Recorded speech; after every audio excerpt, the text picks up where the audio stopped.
Vabbè, incominciamo anche senza, dai, perché tanto non credo. Cominciamo senza.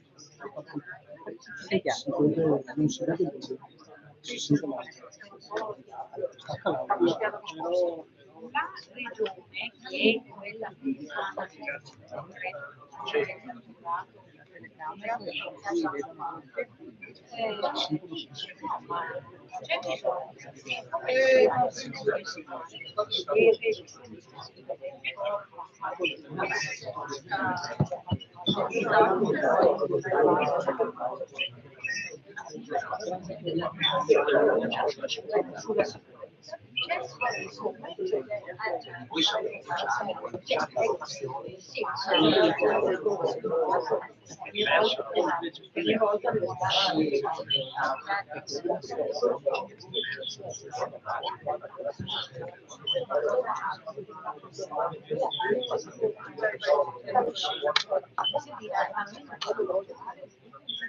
Poi siete qua?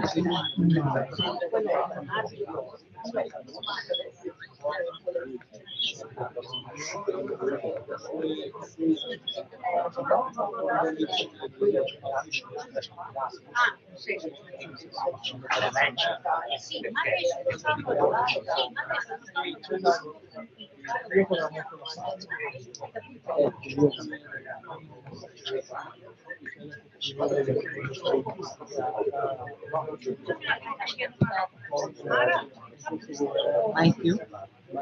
Mai più. Vabbè.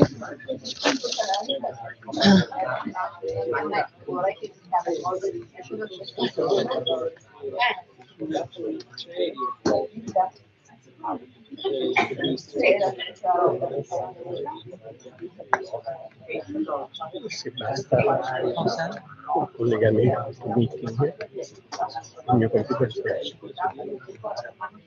Non ho capito. Se basta un collegamento, il mio computer è già. No, questo no, non credo che dipenda dal computer, no, non c'entra. No, ho portato via anche il mio stamattina. Però mi hanno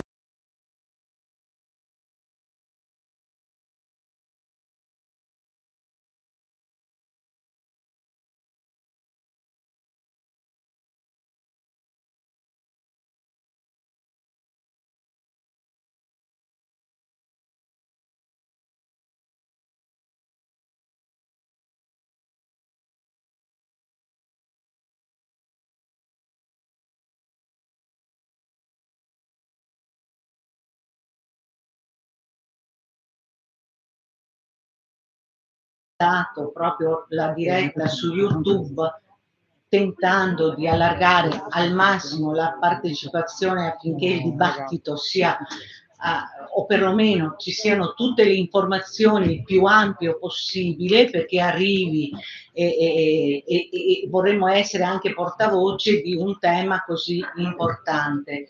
Quindi io vi do il benvenuto e poi farò delle introduzioni, sarò io a coordinare questo tavolo. L'iniziativa l'abbiamo organizzata insieme con Proteo Veneto e passo la parola ad Alvise che introdurrà questa giornata. Più di dirvi che mi dispiace e per il resto andiamo avanti in ogni caso. Grazie. Vabbè, buongiorno a tutti, non aggiungo dispiacere a dispiacere, ma è chiaro che l'impegno per fare questa iniziativa è tanto e certo. quindi quando succedono dei problemi come quelli che sono successi adesso è chiaro che ci dispiace, insomma, ci dispiace per quelli che sono presenti, che hanno dovuto aspettare, per quelli che magari si erano collegati e che non possono collegarsi. Però vabbè, questi sono i problemi legati alla tecnologia. E allora, intanto parto dal titolo. Se avete visto quel titolo un po' strano, quel manifesto un po' strano, qualcuno è piaciuto meno, ma comunque era un manifesto diverso. a scuola di Costituzione, tra l'altro io aggiungo un'altra cosa, noi speravamo che fossero presenti non solo l'Assemblea Generale della scuola, ma pensavamo che fossero presenti anche altre categorie. E continuiamo a ritenere che la scuola non sia solo un problema di chi lavora nella scuola, ma sia un problema di tutta la società, e quello che accade nella scuola non può che avere delle ricadute anche quello che accade nella società. Per cui, insomma, no, a volte c'è una sottovalutazione perché si intende a collegare con un po' di senso comune il problema della scuola a quello di chi vi opera. Non è così, perché la scuola ha una rilevanza non solo costituzionale, ma una rilevanza che riguarda appunto la formazione e la cultura di quelli che saranno poi i cittadini. E quindi, ripeto, noi avevamo caldamente invitato anche le altre categorie a partecipare, perché i problemi che tratteremo sono problemi che vanno oltre, cioè partono dalla scuola, ma vanno oltre. I relatori che abbiamo chiamato possono darci diverse sfaccettature rispetto all'argomento.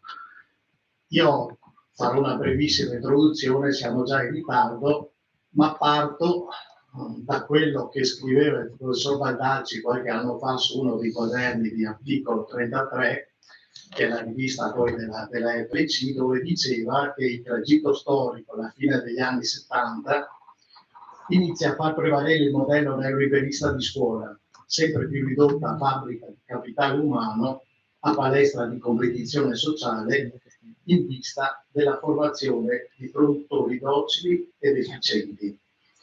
Ecco, io credo che questo lo stiamo misurando non solo da quest'ultimo governo, che insomma è forse l'espressione più tangibile, ma anche da quello che è succeduto negli ultimi, diciamo così, a partire dagli anni 2000, in tutti i ministri che sono succeduti, no, è inutile che lo ripeta a voi, partendo da Moratti, passando per Azzellini, passando per Renzi, passando per Bianchi, insomma, no? Ecco, per arrivare a Valditara, evidentemente cioè noi stiamo assistendo appunto a una impostazione, come diceva appunto il professore, ma poi sarà lui a spiegare meglio, che fa sì che la scuola diventi, insomma, in qualche modo funzionale al mercato del lavoro, e non, come diceva qualcuno a cui noi siamo molto affezionati, che la scuola soprattutto dovrebbe formare cittadini sovrani, no?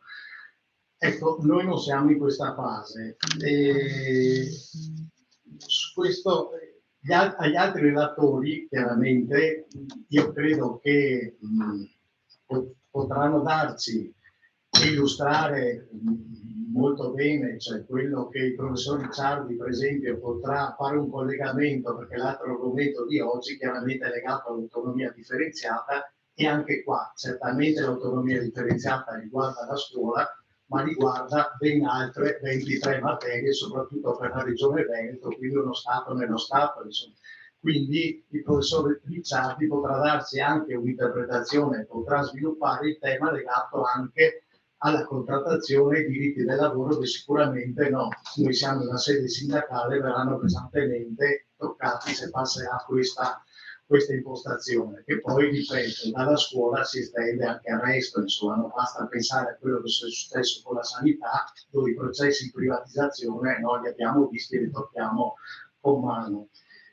Agli altri relatori, a Cristian, chiederemo appunto qual è la valutazione della CGIL su questo argomento, quindi sull'autonomia differenziata, la posizione della CGIL, sapendo anche che questo è un terreno delicato, perché tra le altre cose questo non rientra nella mobilitazione che faremo a maggio, ma perché evidentemente sul versante dell'unità sindacale questo era un elemento che non portava a una, diciamo così, accettazione, un'impostazione comune delle organizzazioni sindacali, e questo sicuramente è un elemento che complica anche rispetto alle uscite che possiamo insomma dare rispetto a quello che accade, anche all'informazione che dovremmo dare rispetto a questo.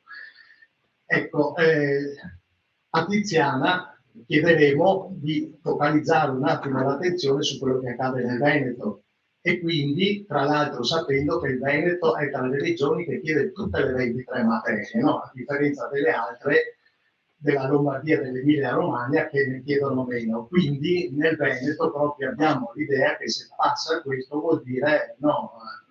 Con Gigi stamattina facevamo dell'ironia sul vecchio cartello che c'era scritto Nazione Veneta, no? In una strada.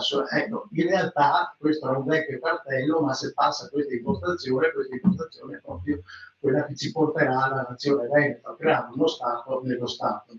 Ecco, io penso di aver dato un attimo una panoramica di quelli che possono essere gli argomenti che i relatori svilupperanno, e lascio la parola a Marta che interloquirà con i relatori, e quindi auguro a tutti e spero che questa iniziativa che abbiamo fatto possa permetterci poi di portare anche all'esterno, perché questo è il problema. Noi siamo un organismo dirigente, ma quello che penso dovremmo fare è portare all'esterno quello che discutiamo qua dentro, insomma, perché altrimenti dircelo tra di noi aiuta fino a un certo punto. Grazie a tutti e Marta, ti lascio la parola. Grazie Vito. Allora, funziona, sì, ci si è resi conto che qualcuno ha resistito ed è collegato, benissimo, questo ci rasserena un po'. Vabbè. Comunque, intanto grazie alle presenti, ai professori, presenze illustri, nonché a Cristian Ferrari che lo abbiamo voluto qui. Tiziana è sempre con noi e quindi su Tiziana possiamo contarci, esatto, sempre, e i quali hanno dato immediatamente la disponibilità, e non è cosa da poco perché i tempi e gli impegni sono sempre molti, sono sempre impegnati in tutta Italia, quindi grazie. Allora, io credo che, come faccio anch'io una piccola premessa, come ha detto Alvise, ci sia effettivamente un collegamento fra quella che è oggi e come viviamo la scuola oggi e come si sta evolvendo e cosa sta accadendo al Ministero e nelle singole scuole, con il progetto e il DDL che poi appunto da poco è stato quindi anche fatto proprio dal Consiglio dei Ministri, e seguirà poi l'iter parlamentare, che ci auguriamo che in questo iter parlamentare ci sia la vera e propria discussione per una trasformazione che ci auguriamo di bloccare in questo senso, ma penso che questo sia un disegno politico che parte, almeno qui nel Veneto, da molto tempo. È chiaro che prefigura il venir meno di un sistema nazionale con dei servizi pubblici, del welfare, della sanità, ma pregiudica soprattutto la frantumazione, ne abbiamo discusso anche in altri momenti, dei 21 sistemi scolastici regionali. Quel che è più grave, possiamo dire, l'universalità dell'istruzione pubblica del nostro paese. Non a caso questo è stato uno dei primi atti che si sono premurati nella 19ª legislatura. Non è un caso. Io ritengo che ci sia stato, come dire, anche quell'impegno, quello scambio politico nel trovare l'equilibrio a garanzia forse di arrivare a un presidenzialismo. Quindi saranno sistemi esposti di aggravare una già disuguaglianza, a rischio quindi di una dispersione, e soprattutto là dove abbiamo delle situazioni più fragili, sia legate dal punto di vista economico e sociale, a seconda della residenza territoriale. Penso che nessuno se ne renda conto poi delle conseguenze che verranno a prodursi sull'unità nazionale. Noi dell'FLC, in primis, io me lo prendo questo merito, perché posso dire solo che fin dall'inizio abbiamo letto i segnali che ci arrivavano dalla Regione Veneto, abbiamo fatto le prime iniziative nel 2017, poi 18 era presente Cristian, per tutto quello che ci raggiungeva e raggiungeva le docenti. C'erano dei chiari segnali di intrusione, di come sempre di più all'interno delle scuole la Regione Veneto riusciva a penetrare, dettando poi alcuni argomenti non solo dal punto di vista pedagogico, didattico, ma anche proprio organizzativo. Questo l'abbiamo letto subito, su questo noi ci siamo immediatamente impegnati, ma ritengo che in questa fase così critica e problematica dal punto di vista politico sia importante allargare la discussione, ad essere noi portavoce all'interno delle scuole, ma non solo, di aprire un dibattito lì dove riusciamo a penetrare anche con la CGIL, poi magari Tiziana ce lo spiegherà, per raggiungere quelli che possono essere quella che dovrebbe essere l'opinione pubblica, no? A partire fin dagli enti locali e i suoi rappresentanti. Noi sappiamo benissimo che c'è il 1° marzo è stata votata, presentata una nota, una ampia nota critica dove vengono chiesti degli emendamenti a quel DDL e su quello appunto condizioneranno poi la votazione o meno del decreto del DDL. Questo ha un significato importantissimo anche per noi se troviamo, come dire, sostegno nell'opinione pubblica. Quindi io ritengo che in questa fase molto problematica e difficile per la crisi economico-sociale e politica che stiamo vivendo, che si rappresenta anche, noi l'abbiamo letto con gli ultimi dati Svimez, dove fotografano già un'Italia divisa. Per quel che riguarda, ci sono delle disuguaglianze alquanto gravi, non solo dal punto di vista della dispersione, perché a Napoli raggiunge il 23% e noi non possiamo dirci salvi perché abbiamo il 10,4%, ma sappiamo benissimo che in Veneto viviamo il problema degli asili nido, il problema delle mense, viviamo il problema degli organici, tutta una serie di problemi che ovviamente questo potranno peggiorare e non possiamo immaginare che l'intervento della Regione Veneto possa, come dire, efficientare quello che sono i problemi che viviamo all'inizio di ogni anno scolastico.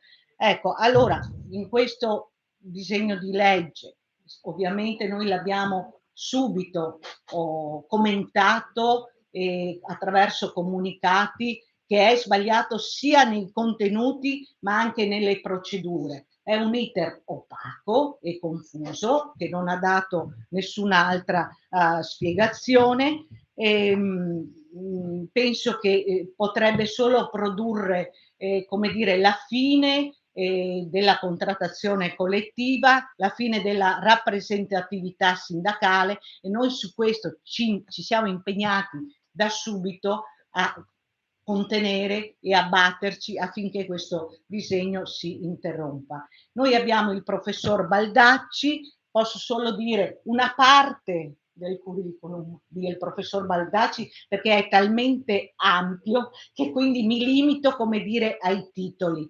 È professore ordinario di pedagogia generale e sociale all'Università degli Studi di Urbino, dirige il Centro Studi di Teorie dell'Educazione di Giovanni Maria Bertin, coordina dal 2014 il gruppo teorico nazionale dello SIPED, Società Italiana Pedagogia, aderisce alla Scuola Italiana del Problematicismo Pedagogico di marca razionalista.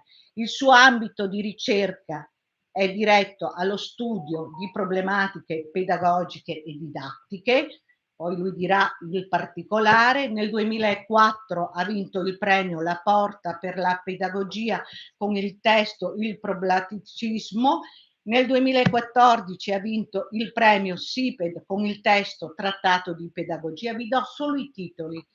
Ha al suo attivo ben 150 pubblicazioni anche a livello internazionale, tra l'ultima, quella che poi ho letto io qualche anno fa, tra le sue opere più recenti ricordiamo La scuola al bivio, Mercato o democrazia, di Franco Angeli, Milano 2019. Ecco, in questo caso perché abbiamo voluto il professor Baldacci, che ci aiuterà a capire, mettendo a confronto due modelli di scuola: il modello neoliberista, quello del capitale umano, che in questi anni sempre di più ha perversato in tutte le scuole e in tutte purtroppo anche dentro alla categoria, quello che punta al mercato, alla competizione che qui maggiormente viviamo, perché c'è la necessità di dare una risposta al fabbisogno del territorio dal punto di vista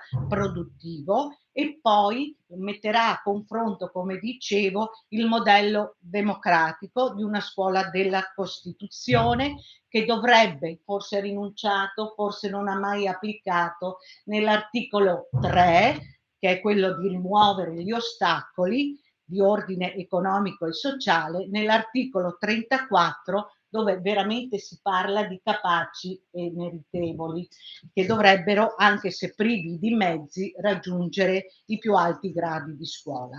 Allora, lascio la parola al professor Baldacci, che provo ad inquadrare, oppure vuol venire qua, prof? Magari è inquadrato, però pochino. Aspetta che vediamo. Ecco, ho imparato anch'io.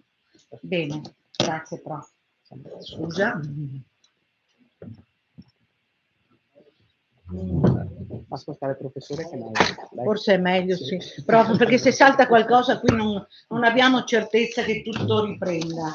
Quindi guarda, già sono agitata.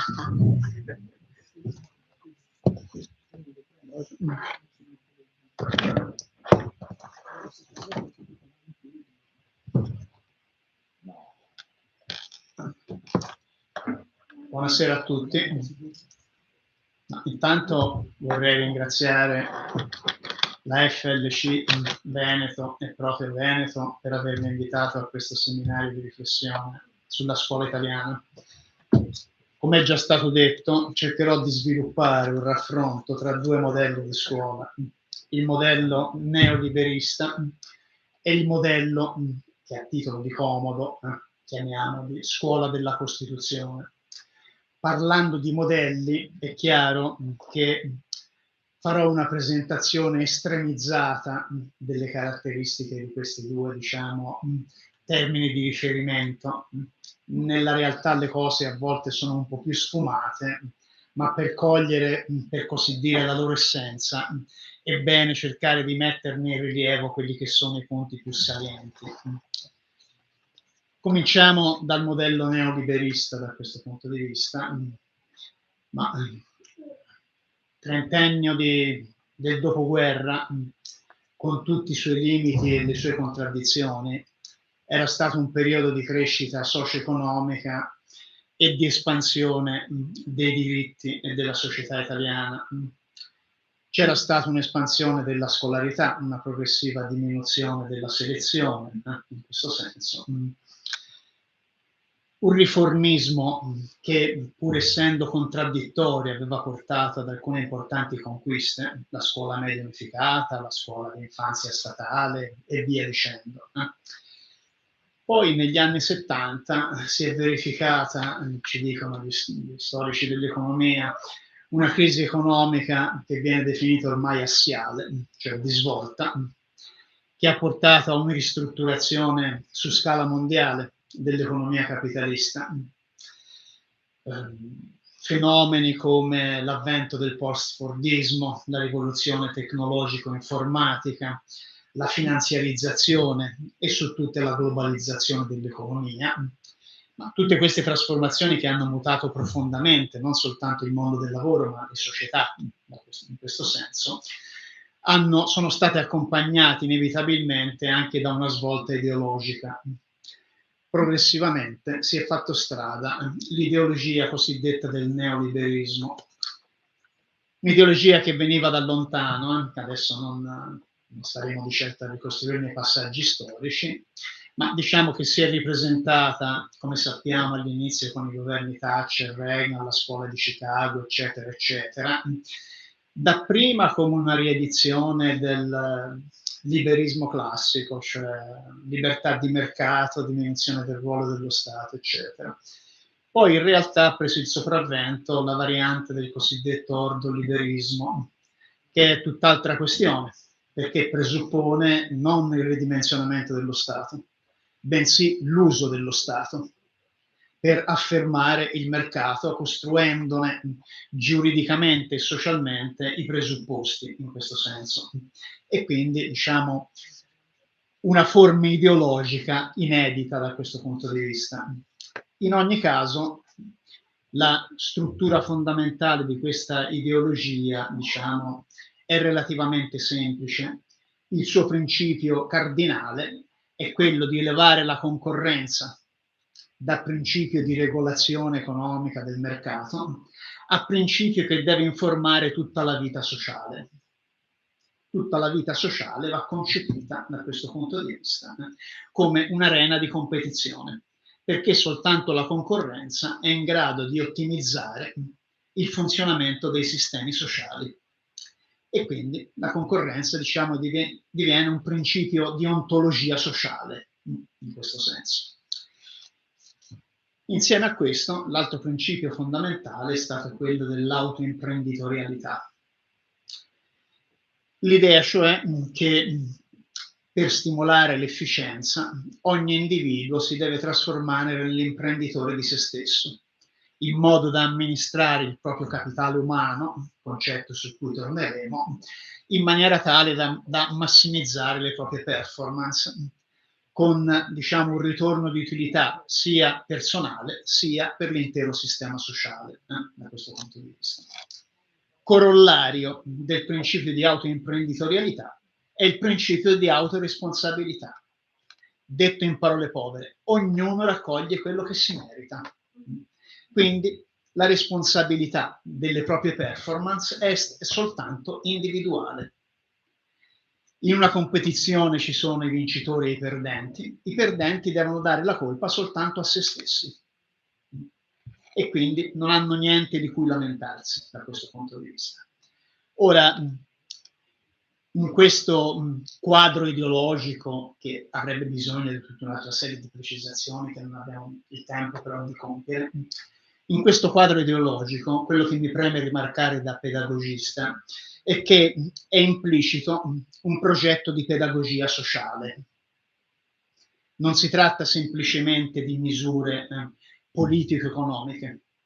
In realtà il neoliberismo mira innanzitutto alla formazione di un nuovo senso comune.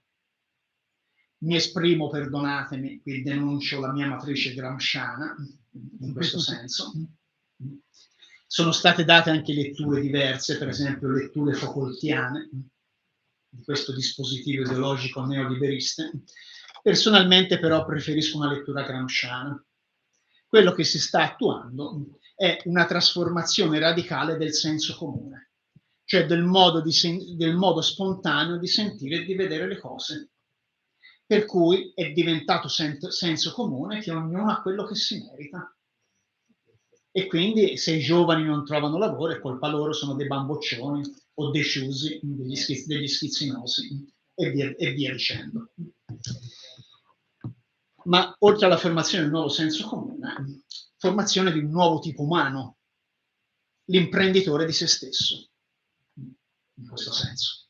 Cioè un modello di riferimento per tutta la formazione che porta a spingere, a orientare la formazione verso un certo profilo di umanità, cioè l'individuo competente e concorrenziale.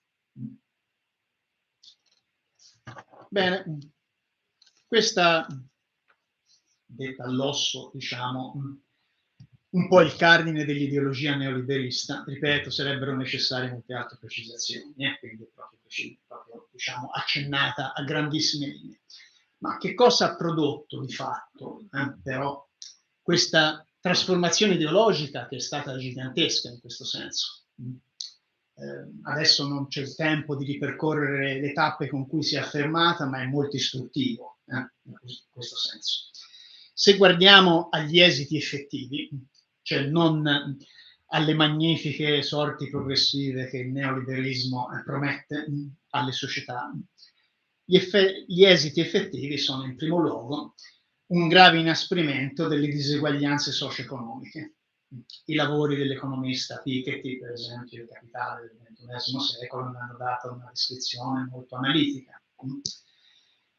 Una deriva post-democratica.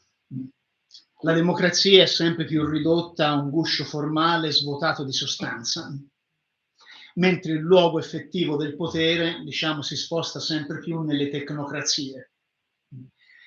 I lavori di Colin Crouch sulla post-democrazia hanno studiato, diciamo, questo tipo di deriva. Ancora, un'atomizzazione sociale che ha disintegrato il tessuto comunitario, l'individualismo, l'egoismo, l'indifferenza per le sorti degli altri sono ormai estremamente diffusi. I lavori di Bauman, vado per etichette perché i lavori di Bauman, la società individualizzata, voglia di comunità, eccetera, hanno analizzato con cura questo processo di molecolarizzazione sociale in questo senso. E poi ancora l'avvento di quella che è stata definita l'epoca delle passioni tristi, un'espressione di Spinoza che è stata ripresa da due psichiatri sociali, Smith e Benassayag. Smith e Benassayag osservano il cambiamento culturale dell'idea di futuro. L'idea di futuro che aveva sempre rappresentato l'orizzonte della speranza si è trasformato viceversa in una minaccia. Il futuro è qualcosa che crea ansia e incertezza sulle proprie sorti. È un qualcosa che crea timori di fallimento. Benassayag e Smith scrivono che il timore di fallimento è diventato una patologia sociale estremamente diffusa. In un sistema tutto basato sulla competizione, dove i perdenti sono sistematicamente colpevolizzati, il fallimento acquista un profilo tragico. Lo abbiamo visto anche in alcuni esiti, diciamo, di suicidi studenteschi che non voglio enfatizzare, per carità, ma sono comunque sintomi di questo stato di cose, in questo senso. Direi come pedagogista una crisi fondamentale dell'ambiente educativo. Vedete, si parla a volte, spesso si sente parlare di crisi educativa della scuola, di crisi educativa della famiglia. Io credo che la situazione sia più radicale, che sia entrato in crisi l'ambiente educativo nel suo complesso, perché ormai ciò che, diciamo, innerva qualsiasi progetto educativo, cioè un nucleo di valori condivisi, si è smembrato e i valori hanno perso di radicamento sociale. Hegel, nella famosa filosofia del diritto, distingueva tra la moralità astratta e l'eticità, cioè la morale incarnata nella società e nelle sue istituzioni. Bene, la moralità oggi ormai non trova più punti di appiglio.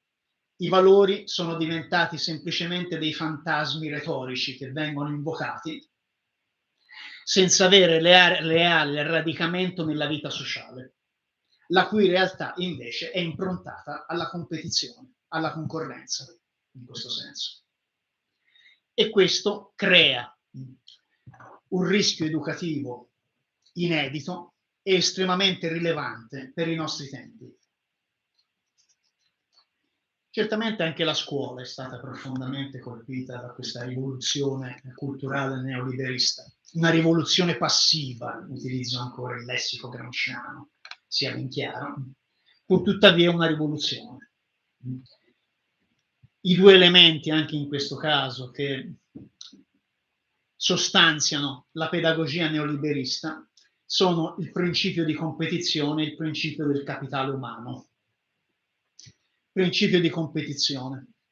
Le scuole sono viste come aziende che devono competere tra di loro in una sorta di mercato della formazione. Per l'università il discorso è ancora più inasprito, ma non voglio entrare in questo. A questo scopo, per mettere in concorrenza tra loro le scuole, bisogna mettere tra loro in concorrenza i docenti, istituendo sistemi di premialità su cui non mi voglio intrattenere, e gli studenti, improntando la loro carriera come una gara meritocratica, in questo senso. Quindi, scuola che viene indirizzata a formare l'individuo competitivo, che diventa palestra di competizione, che deve allenare per la giungla sociale che aspetta i ragazzi fuori dalla scuola. E poi, principio del capitale umano. Capitale umano, sappiamo bene, lo stock di conoscenze e di competenze incorporate da un individuo nel suo percorso di formazione e suscettibile di essere impiegato nei processi di produzione. Questa grosso modo una definizione del capitale umano in questo senso. Capitale umano che viene considerato sempre di più come il fattore cruciale della produttività e della competitività nell'epoca di una economia globale basata sulle tecnologie avanzate, sulle tecnologie produttive avanzate da questo punto di vista. E quindi alla scuola si chiede prima di tutto di formare il capitale umano necessario per il sistema socio-economico. Cioè, il rapporto tra scuola e sistema socio-economico viene concepito alla luce di una equazione funzionalista per cui la scuola è subordinata, il compito formativo della scuola è subordinato alle necessità del sistema economico. La scuola diventa l'ancella dell'economia. Bene, sui limiti e le contraddizioni di questo sistema così rapidamente evocato ci sarebbe molto da discutere. Mi limito a qualche cenno. Primo, l'unilateralità della dottrina del capitale umano come dottrina pedagogica. Con la dottrina del capitale umano la scuola viene chiamata a formare nuovi produttori. Si trascura quasi completamente la questione della formazione dei cittadini. E quindi questa è una grave unilateralità da questo punto di vista. Ovviamente trascurando la formazione del cittadino viene completamente eclissato tutto l'orizzonte della formazione allo spirito critico, che in una formazione del cittadino ovviamente occupa un posto eminente. 2. Questa dottrina riduce l'individuo a mezzo dello sviluppo economico. Ora, se vi è un principio aureo della pedagogia, è quello che ogni scolaro è un fine in sé, è una persona che è un valore in sé, non che ha valore in quanto mezzo per qualcos'altro. Invece, in questo modo, il valore dello sviluppo individuale viene visto nel fatto che così saranno formati produttori più efficienti e competenti. Secondo principio, seconda critica, quella alla competizione meritocratica, particolarmente adesso che la meritocrazia il merito è stato iscritto proprio nella ragione sociale del Ministero dell'Istruzione, in questo senso. Non ho il tempo per un'analisi compiuta delle critiche che potremmo fare a una scuola meritocratica. Mi limito a un paio di cenni. Quella del merito, a mio giudizio, in realtà è una seduzione alcinesca. Seduzione alcinesca è un'espressione di Benedetto Croce. Benedetto Croce la usava nella prefazione a Materialismo storico ed economia marxista, la seconda edizione, quella del 17. Alcina era una vecchia maga, brutta e sdentata, che da lontano però appariva in sembianze di leggiadra fanciulla. Bene, col merito abbiamo qualcosa del genere. Se si guarda da lontano, certamente, ognuno deve avere quello che si merita, giusto il merito, giusto compensare il merito, eccetera. Quando lo si va ad analizzare, quando lo si va ad esaminare analiticamente, ci si accorge che invece è un costrutto assolutamente privo di chiarezza, difficilissimo da definire e quindi da cui è difficile ricavare degli elementi, diciamo, di natura operativa. Faccio un cenno a che cosa corrisponderebbe il merito alla capacità. Bene. E qual è la fonte della capacità? È genetica, dicono alcuni. D'accordo. Ma se il merito dipende, ma se la capacità dipende dalla lotteria genetica, mi spiegate che merito c'è ad essere stati fortunati in questa lotteria? Tutt'al più si può sostenere che qualcuno è stato fortunato e qualcuno è stato sfortunato. Che cosa c'entra il merito? L'origine sociale? Ancora peggio. Qual è il merito di essere nato in una famiglia avvantaggiata dal punto di vista sociale, invece di essere nato in una famiglia svantaggiata socialmente? Quindi, se si prende la capacità come principio del merito, non si viene a capo di nulla. La prestazione? D'accordo. La gara basata sulla prestazione. Però sappiamo che una gara ha senso quando tutti partono dalla stessa linea. Se in una corsa qualcuno parte metri più avanti e qualcun altro parte metri più indietro, la gara è truccata e quindi non ci dice nulla sul valore dei contendenti. Nella gara scolastica gli studenti partono tutti dalla stessa linea? Sappiamo benissimo che sostenere questo sarebbe un falso ideologico. Le disomogeneità di ingresso della popolazione scolastica sono estremamente marcate. Quindi che valore avrebbe questa gara come sintomo del merito? Il merito allora va posto nell'impegno? Bene. Nella volontà? Benissimo. Ma la volontà a che cosa è dovuta?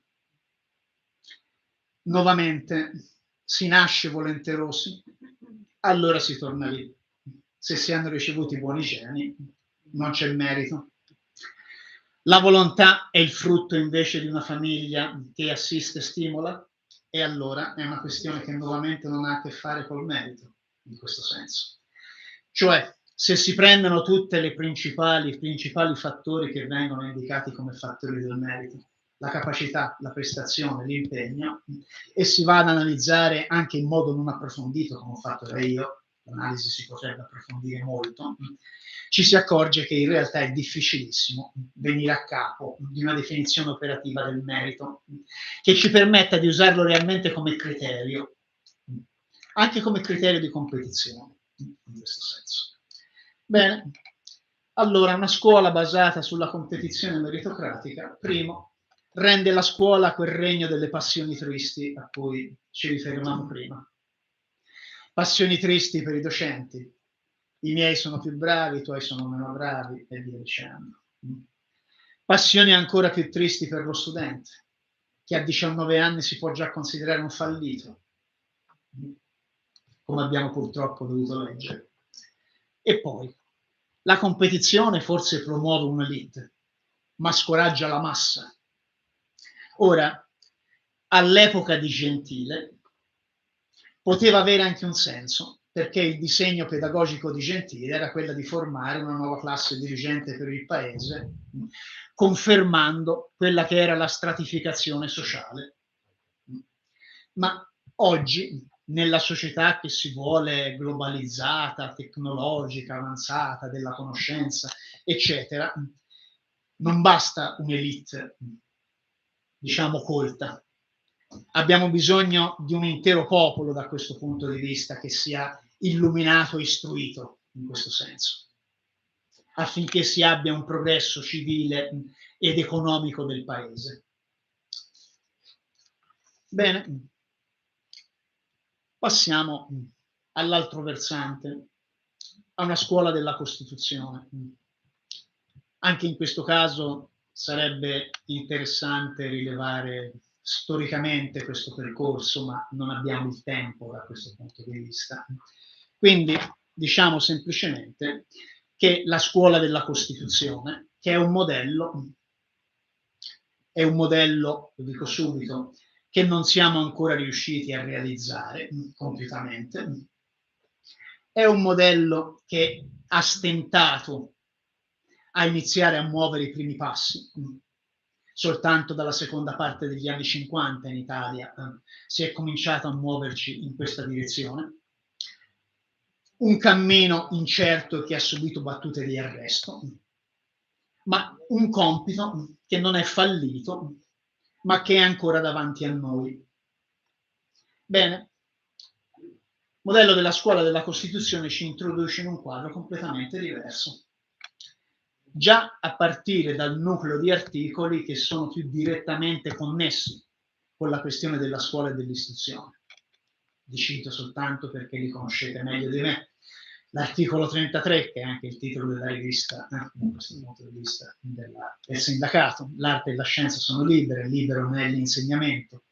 L'articolo 34, la scuola è aperta a tutti, che crea un diritto dell'istruzione, ormai lo sappiamo, non da intendersi semplicemente come diritto di accesso, ma come un diritto ad essere effettivamente istruiti, in questo senso. E l'articolo 3, secondo comma, importantissimo, da leggere insieme agli altri. I costituzionalisti ci spiegano che occorre una lettura sistematica, cioè gli articoli vanno letti in connessione gli uni con gli altri e non isolatamente.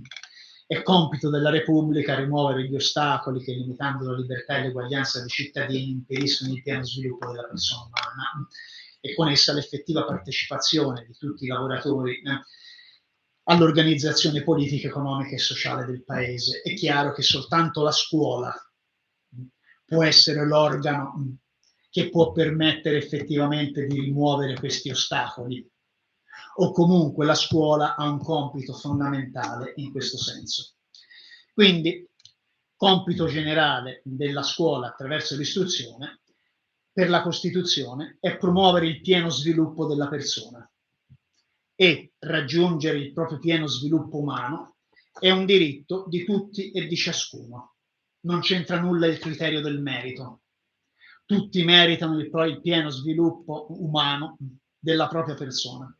E attenzione, su tutto il territorio della Repubblica, io non entrerò nel merito dell'autonomia differenziata perché il collega lo può fare molto meglio di me, però è chiaro che l'autonomia differenziata dal punto di vista dell'istruzione è destinata semplicemente a inasprire le diseguaglianze culturali che già, diciamo, dividono il nostro paese. Bene, quindi nella Costituzione la persona è fine, non è mezzo come nella dottrina del capitale umano. C'è una contraddizione di fondo tra la dottrina del capitale umano e la Costituzione, che gli esegeti del capitale umano, ben inteso, si preoccupano di nascondere o di edulcorare. Recentemente ho sentito un collega economista molto bravo che diceva che la dottrina del capitale umano è importante anche per la formazione del cittadino. Sì, ma non va chiamata così, va chiamata in modo diverso. Sono l'istruzione e l'educazione che sono importanti per la formazione del cittadino. Ma in questo modo la scuola promuove necessariamente anche un progresso intellettuale e morale di massa che sostiene anche la crescita civile ed economica del paese. Cioè non perché la scuola si interessa della crescita intellettuale e morale della persona e del cittadino non produce effetti sull'economia. Li produce, ma li produce indirettamente, senza essere piegata ad essi, senza esserne asservita. Altrimenti, diciamo, i suoi scopi, le sue finalità rischiano di essere pervertite. Ma una scuola della Costituzione non si esaurisce nel nucleo degli articoli che direttamente si occupano di scuola, di istruzione, eccetera. Il discorso è più ampio. Per coglierlo pienamente bisogna tornare al rapporto tra Costituzione e educazione. Un rapporto la cui importanza è stata colta fin dall'antichità. Aristotele, 8° libro della Politica. bisogna che l'educazione si adatti a ciascuna Costituzione, perché il costume proprio di ciascuna di essa suole difendere la Costituzione stessa. Ad esempio, il costume democratico difende la democrazia, quello oligarchico difende l'oligarchia. Quindi, per Aristotele, una Costituzione democratica esige un'educazione che formi costumi democratici, perché soltanto così si può difendere una Costituzione democratica e si può permettere il suo mantenimento e il suo sviluppo. Quindi, fin dall'inizio del pensiero politico-pedagogico, e in Aristotele il problema pedagogico non è distinguibile da quello politico, sono strettamente intrecciati in questo senso, fin dall'inizio Costituzione e educazione formano un nodo in questo senso. Ma si potrebbe dire, vabbè, Aristotele, la democrazia degli antichi, la democrazia dei moderni è cosa completamente diversa. Se non che un attento lettore di Aristotele come John Dewey nel 1900-1916 metteva questa posizione a fondamento del rapporto tra educazione e democrazia. Democrazia e educazione del 1916, col sindacato nel 1916 abbiamo celebrato il centenario di questo importante volume, uno dei più importanti della pedagogia del Novecento. Per Dewey c'è un'implicazione reciproca tra educazione e democrazia.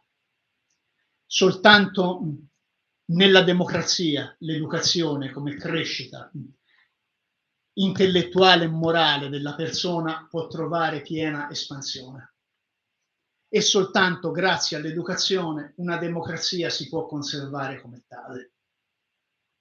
Quindi due realtà che si compenetrano e si richiamano reciprocamente per il proprio compimento. Quindi un paese a Costituzione democratica, per Dewey, è l'ambiente migliore per la scuola ed esige una scuola che formi tutti i futuri cittadini come cittadini democratici. Altrimenti una Costituzione democratica, un paese democratico non si può mantenere. Dewey dice di più, che la fede democratica di un paese si vede dall'importanza e dall'attenzione che dà alla propria scuola. E qui sorvoliamo sulle implicazioni che se ne potrebbero trarre in questo senso. Bene, allora, quello che si deve capire da questo punto di vista, allora, è che la Costituzione non è soltanto la norma politica fondamentale del nostro paese. Su questo non entrerò, non sono un costituzionalista e non voglio andare fuori, diciamo, da quelle che sono le mie competenze. Però, in quanto progetto politico-sociale, nella Costituzione è immanente anche un modello culturale, un progetto che esprime un ideale, l'aspirazione a un modo di vivere insieme. Per Dewey stesso, la democrazia era irriducibile a una forma di governo. Dewey era un antiformalista dal punto di vista politico. Per Dewey la democrazia, prima di tutto, è un modo di vivere insieme, è una forma di vita, un rapporto sociale con i nostri simili, in questo senso. E come tale affonda le radici in un sostrato di valori condivisi e accettati. Si ha comunità democratica quando si mettono in comune, comunità questo vuol dire, un certo insieme di valori, quelli della democrazia. I valori della nostra Costituzione, che, badate bene, non sono valori imposti, sono il frutto di un'esperienza storica del nostro paese, in questo senso, dei suoi conflitti, delle sue lacerazioni. E questi valori incarnano oggi i principi della Costituzione. Bene, questi valori nel loro insieme formano anche un orizzonte culturale e assiologico in grado di indicare un orientamento generale all'educazione dei giovani. Cioè la Costituzione va letta anche come un progetto pedagogico, in grado di indicare un orizzonte di riferimento alla scuola. Una scuola della Costituzione per me è una scuola che attua un'educazione coerente con i valori della Costituzione, non semplicemente compatibile con essi, ma ispirata ai valori della Costituzione. Non starò a lamentarmi. La democrazia, il lavoro, la persona, la solidarietà, lo sviluppo umano di tutti, la laicità e la libertà religiosa, la cultura e la scienza, l'asilo allo straniero, la pace, la libertà personale, la libertà di opinione e il diritto di manifestarla. Questi sono valori che possono rappresentare una tavola in grado di ispirare l'azione pedagogica della scuola.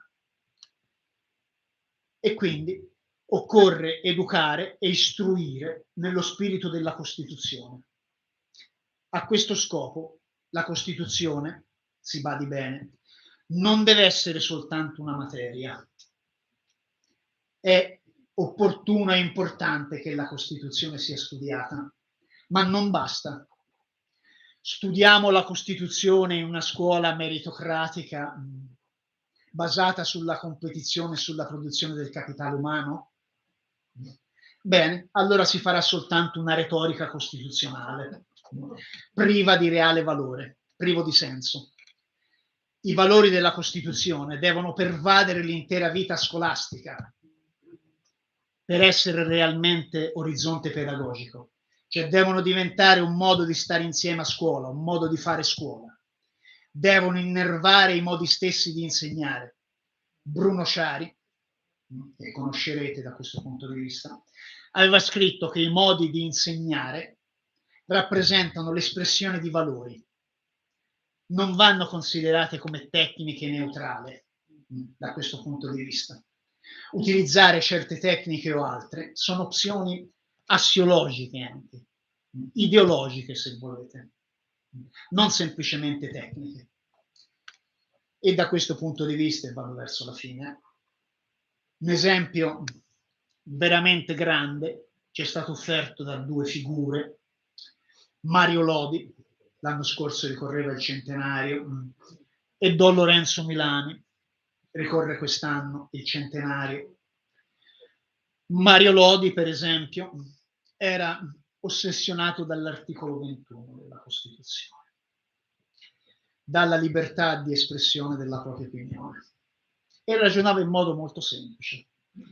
Se esiste questa libertà di espressione, di opinione, va educata dalla scuola, e quindi la scuola deve diventare un luogo di dialogo e di discussione.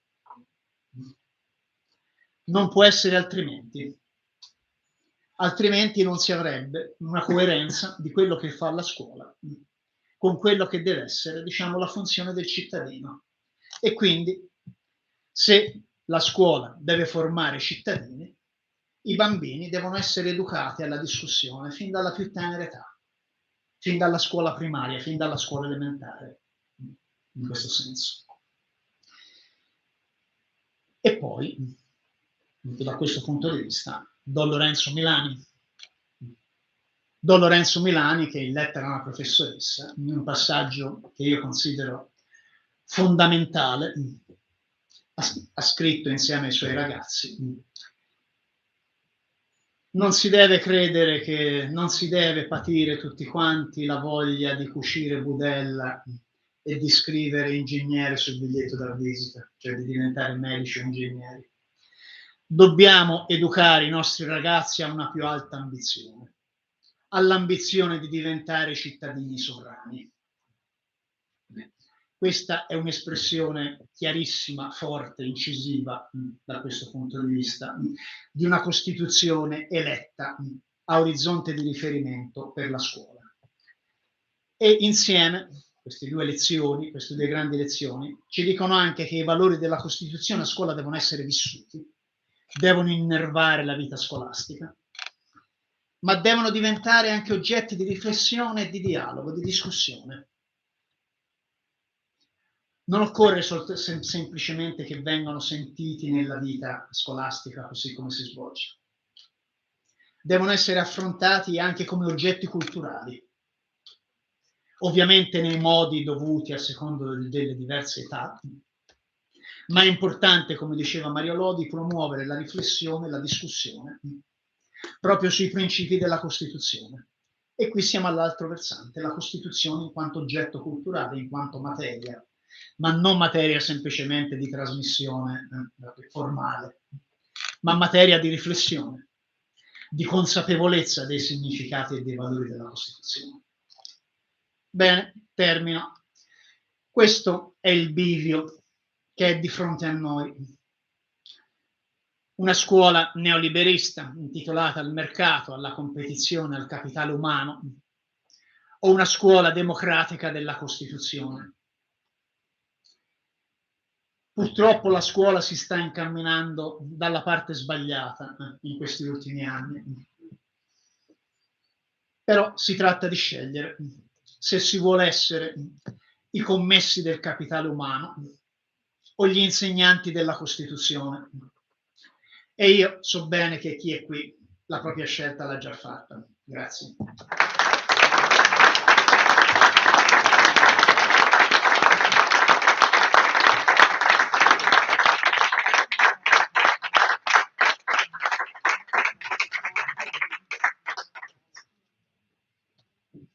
Ecco, ci fa sempre tanto piacere, mi auguro anche che quelli da casa immaginiamo i loro applausi, quindi grazie, soprattutto per un percorso pieno di riferimenti storici, mettendo a fuoco quello che stiamo vivendo e dandoci anche delle prospettive. A scuola di Costituzione speriamo che la Costituzione vada a scuola, vada proprio entri nella scuola e quindi grazie veramente.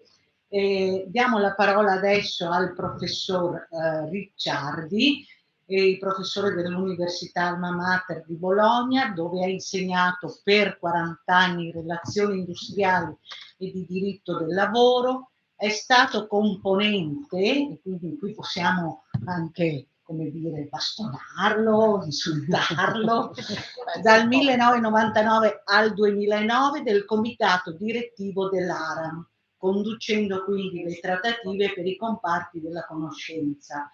Ha fatto parte del comitato di esperti istituito dal Ministero dell'Istruzione nel 2020 per la ripartenza della scuola nella fase più difficile, quella della pandemia. Ha tenuto corsi, conferenze, anche qui do solo i titoli perché ci sono pagine fitte di tanti interventi in diverse università nel mondo, dalla Spagna ai paesi dell'America Latina e quindi non solo. È membro della direzione del comitato scientifico di numerose riviste, quali Lavoro e Diritto, anche i quaderni di rassegna sindacale. Ricordiamo, io qui ci tengo perché ne ho dato lettura, attraverso l'edizione Conoscenza, libricini con il titolo La contrattazione e il lavoro pubblico, e dove appunto emerge una storia di riforme falliti, di contratti negati, sospesi, rinviati, e quindi veramente un pezzo unico da leggere e un grande riferimento. Poi dico anche grazie, lo avete visto, vi è arrivato questo mese a quell'articolo così denso e pieno di dettagli per questo percorso relativo all'autonomia differenziata, che attraverso il primo numero, gennaio-marzo, articolo 33, è scritto appunto da Mario Ricciardi. Quindi contribuisce, lo ringraziamo sempre, proprio anche per noi è un riferimento sul piano sindacale. Quindi allora la domanda che possiamo porre, e poi eventualmente se ci sono altri suggerimenti ben vengano, noi abbiamo letto, presumo, almeno la dirigenza sindacale, il DDL, no? Dove effettivamente nell'articolo 1 quasi appare che ci voglia in qualche misura anche rassicurare, nel senso che sembra che quelle attribuzioni siano soprattutto legate alle funzioni connesse ad ulteriori forme e condizioni particolari di autonomia. Allora la domanda che ci poniamo è proprio questo: si tratta solo di funzioni, come dire, amministrative, un'occasione di efficientare, di sburocratizzare, oppure c'è qualcos'altro che viene poi invece svelato, così come viene scritto nell'articolo 6 del DL, dove lascia appunto intendere che verrà quindi assegnata una vera e propria potestà legislativa e pertanto ovviamente verrà alterato tutto l'impianto dell'articolo 117 della Costituzione in tutte le 23 materie, come fin dall'inizio queste sono state richieste dal nostro presidente della regione Luca Zaia. Allora, intanto bisognerà capire chi è il dominus, cioè chi è effettivamente, chi sarà il padrone nella formazione delle intese. Vorremmo anche capire se sarà il ministro che viene ripetutamente citato in ogni pagina e presente in ogni frase, oppure l'aula parlamentare sarà chiamata quindi a svolgere un dibattito, una discussione, o ci sarà quella mera approvazione legata solo a quel passaggio così amministrativo burocratico. Per cui se dobbiamo immaginare una nuova Italia come ci viene rappresentata, sarà fatta dal ministro per le autonomie, e se mancheranno i LEP che molto spesso vengono sbandierati, si partirà comunque attraverso la valutazione sulla spesa storica, e poi quello che maggiormente preoccupa la nostra categoria è fino a che punto le regioni potranno decidere sul contenuto dei programmi, sulle risorse, sull'organico del personale scolastico, perché si parla di concorsi per i dirigenti scolastici,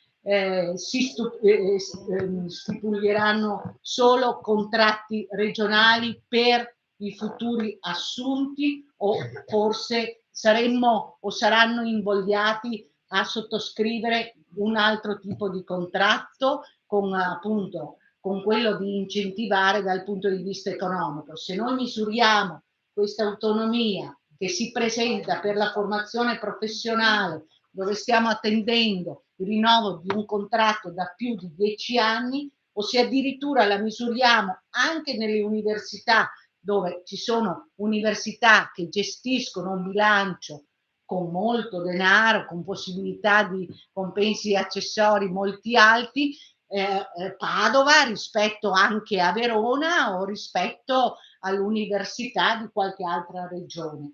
Allora, vorremmo capire dal suo punto di vista tutto quello che si muove dentro a questo è solo un contenitore o c'è proprio questa volontà. Ecco, lei è un lavorista e credo che meglio di lei possa interpretare quel DPL. Grazie. Grazie, buongiorno a tutti, anzi buon pomeriggio. Io proverò a rispondere ad alcune delle domande che mi sono state rivolte. Innanzitutto ringrazio per l'invito, perché questi incontri attraverso gli interventi che si svolgono mi servono sempre per imparare molte cose.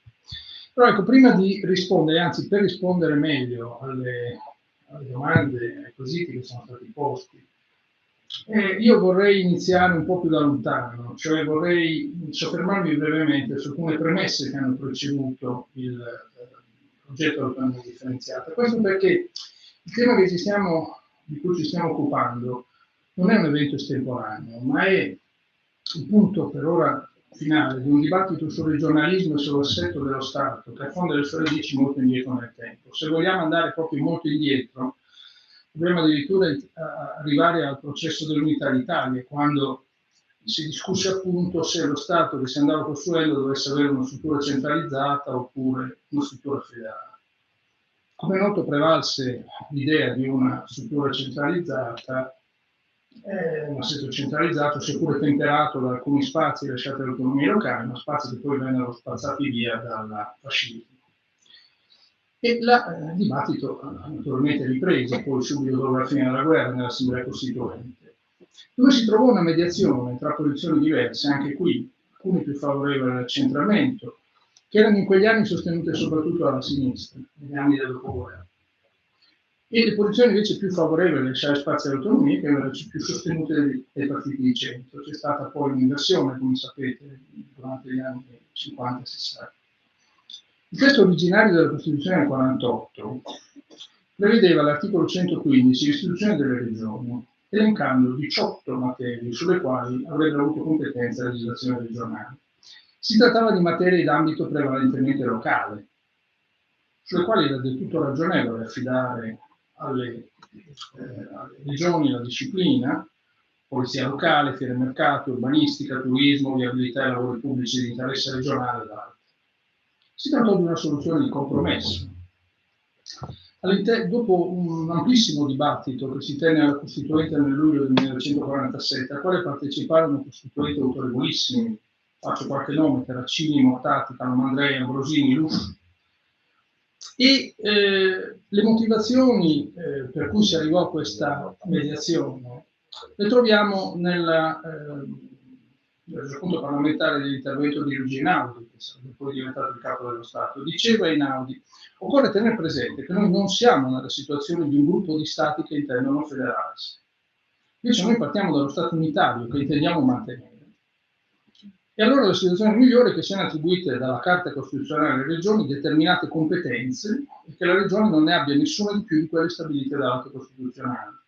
Ciò non impedisce che quando si fosse constatato che le regioni danno buona prova si possano con emendamenti successivi ampliare i poteri delle regioni. L'altra via per la quale si tratterebbe di lasciare all'ente regione la facoltà di fare tutto, salvo quanto attribuito allo Stato, è pericolosa. E si tratta di parole importanti, per qualche aspetto perfino profetiche, sulle quali ritorneremo. Una volta varata la Costituzione repubblicana, come è noto, le regioni entrarono in un cono d'ombra perché per 25 anni non furono approvate le leggi che avrebbero dovuto concretizzare l'ordinamento regionale. L'esordio delle regioni venne fatto nel 1970, non a caso all'indomani delle grandi mobilitazioni popolari delle richieste di democrazia della fine degli anni 60. E una volta entrato poi, per così dire, a regime l'ordinamento regionale, vi sono poi due punti di svolta su cui vorrei rapidamente soffermarmi, perché sono cruciali per inquadrare meglio anche gli avvenimenti attuali. Un primo punto di svolta si collocò all'inizio degli anni 90, con la riforma delle autonomie locali e l'elezione diretta dei sindaci, che rafforzò molto questo livello di governo, contribuendo anche a un rinnovamento e un forte protagonismo del personale politico locale.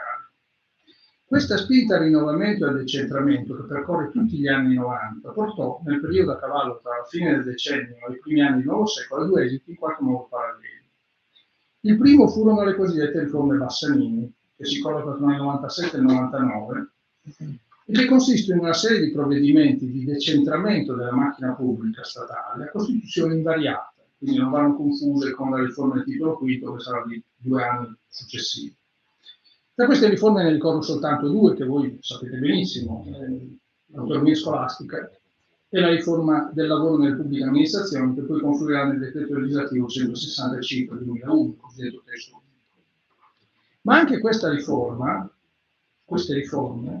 seppure molto ambiziose, a un certo punto sembravano non bastare. Non bastare più anche perché i partiti che in quella fase stavano al governo, parliamo della fine degli anni 90, sentivano il fiato sul collo del federalismo e addirittura del secessionismo della loro Lega Nord. E si arrivò così alla riforma costituzionale del titolo quinto, approvata con un'esigua maggioranza parlamentare alla fine della 14ª legislatura. Riforma che, come è noto, ha aperto nell'articolo 116 spazi amplissimi a legislazione regionale, prevedendo che le materie di legislazione concorrente, anche alcune materie di competenza statale, possano essere attribuite alla competenza delle regioni in statuto ordinario con legge dello Stato su iniziativa delle regioni interessate, sentiti gli enti locali. Si tratta certamente dell'esito delle vicende che abbiamo ricordato molto sinteticamente fin qui, ma anche di un'evidente forzatura rispetto alla traiettoria storica del regionalismo italiano. Perché la nuova versione dell'articolo 116 prefigura in realtà la possibilità di una vera e propria evoluzione o involuzione del punto di vista, secondo punti di vista, in senso radicalmente federalista dello Stato, con pochi esempi consimili, almeno nell'esperienza europea. E qui ritornano alla memoria le parole di Einaudi, quando diceva appunto che qui non stiamo parlando di stati che si federano, ma di uno Stato che più consapevolmente, la riforma del titolo V, ha creato le premesse per creare uno Stato di fatto federale, non per unione di entità tra loro autonome, ma per disgregazione dello Stato unitario. Tuttavia anche questa amplissima possibilità disegnata all'articolo 117 è rimasta congelata per tutto il primo decennio di questo secolo. Occorre arrivare alla metà del decennio scorso per trovare un secondo importante punto di svolta dal quale possiamo effettivamente far iniziare la vicenda dell'autonomia differenziata. E precisamente i 2 referendum popolari consultivi promossi dalle regioni Lombardia e Veneto nel 2017. Il quesito proposto era semplicissimo, ma anche estremamente generico. Recitava: vuoi che alla regione siano attribuite ulteriori forme e condizioni particolari di autonomia? Rispondi sì o no. Facendosi forti del risultato del referendum, i consigli di queste 2 regioni approvarono a tambur battente 2 disegni di legge da proporre al Parlamento nazionale. È interessante leggerli, ed è molto interessante leggere soprattutto quello della Regione Veneto, perché il documento fosse più esplicito sulle ragioni della richiesta di un'autonomia così ampia. Sintetizzando si può dire che sono 2 le ragioni. La prima motivazione risiede nell'autoconvinzione di essere i primi della classe, cioè di meritare la devoluzione della competenza di ben 23 materie, mantenendo in regione il 90% delle risorse fiscali del territorio, per aver dimostrato, a differenza delle altre regioni, una grande efficienza nell'utilizzo delle risorse. Una seconda motivazione è riconducibile a quella che gli economisti chiamano la teoria del trickle down, un italiano dello sgocciolamento. Tale teoria sostiene che le politiche tendenti ad avvantaggiare i ricchi sul piano fiscale e sociale producono prima o poi quasi naturalmente benefici anche per i poveri.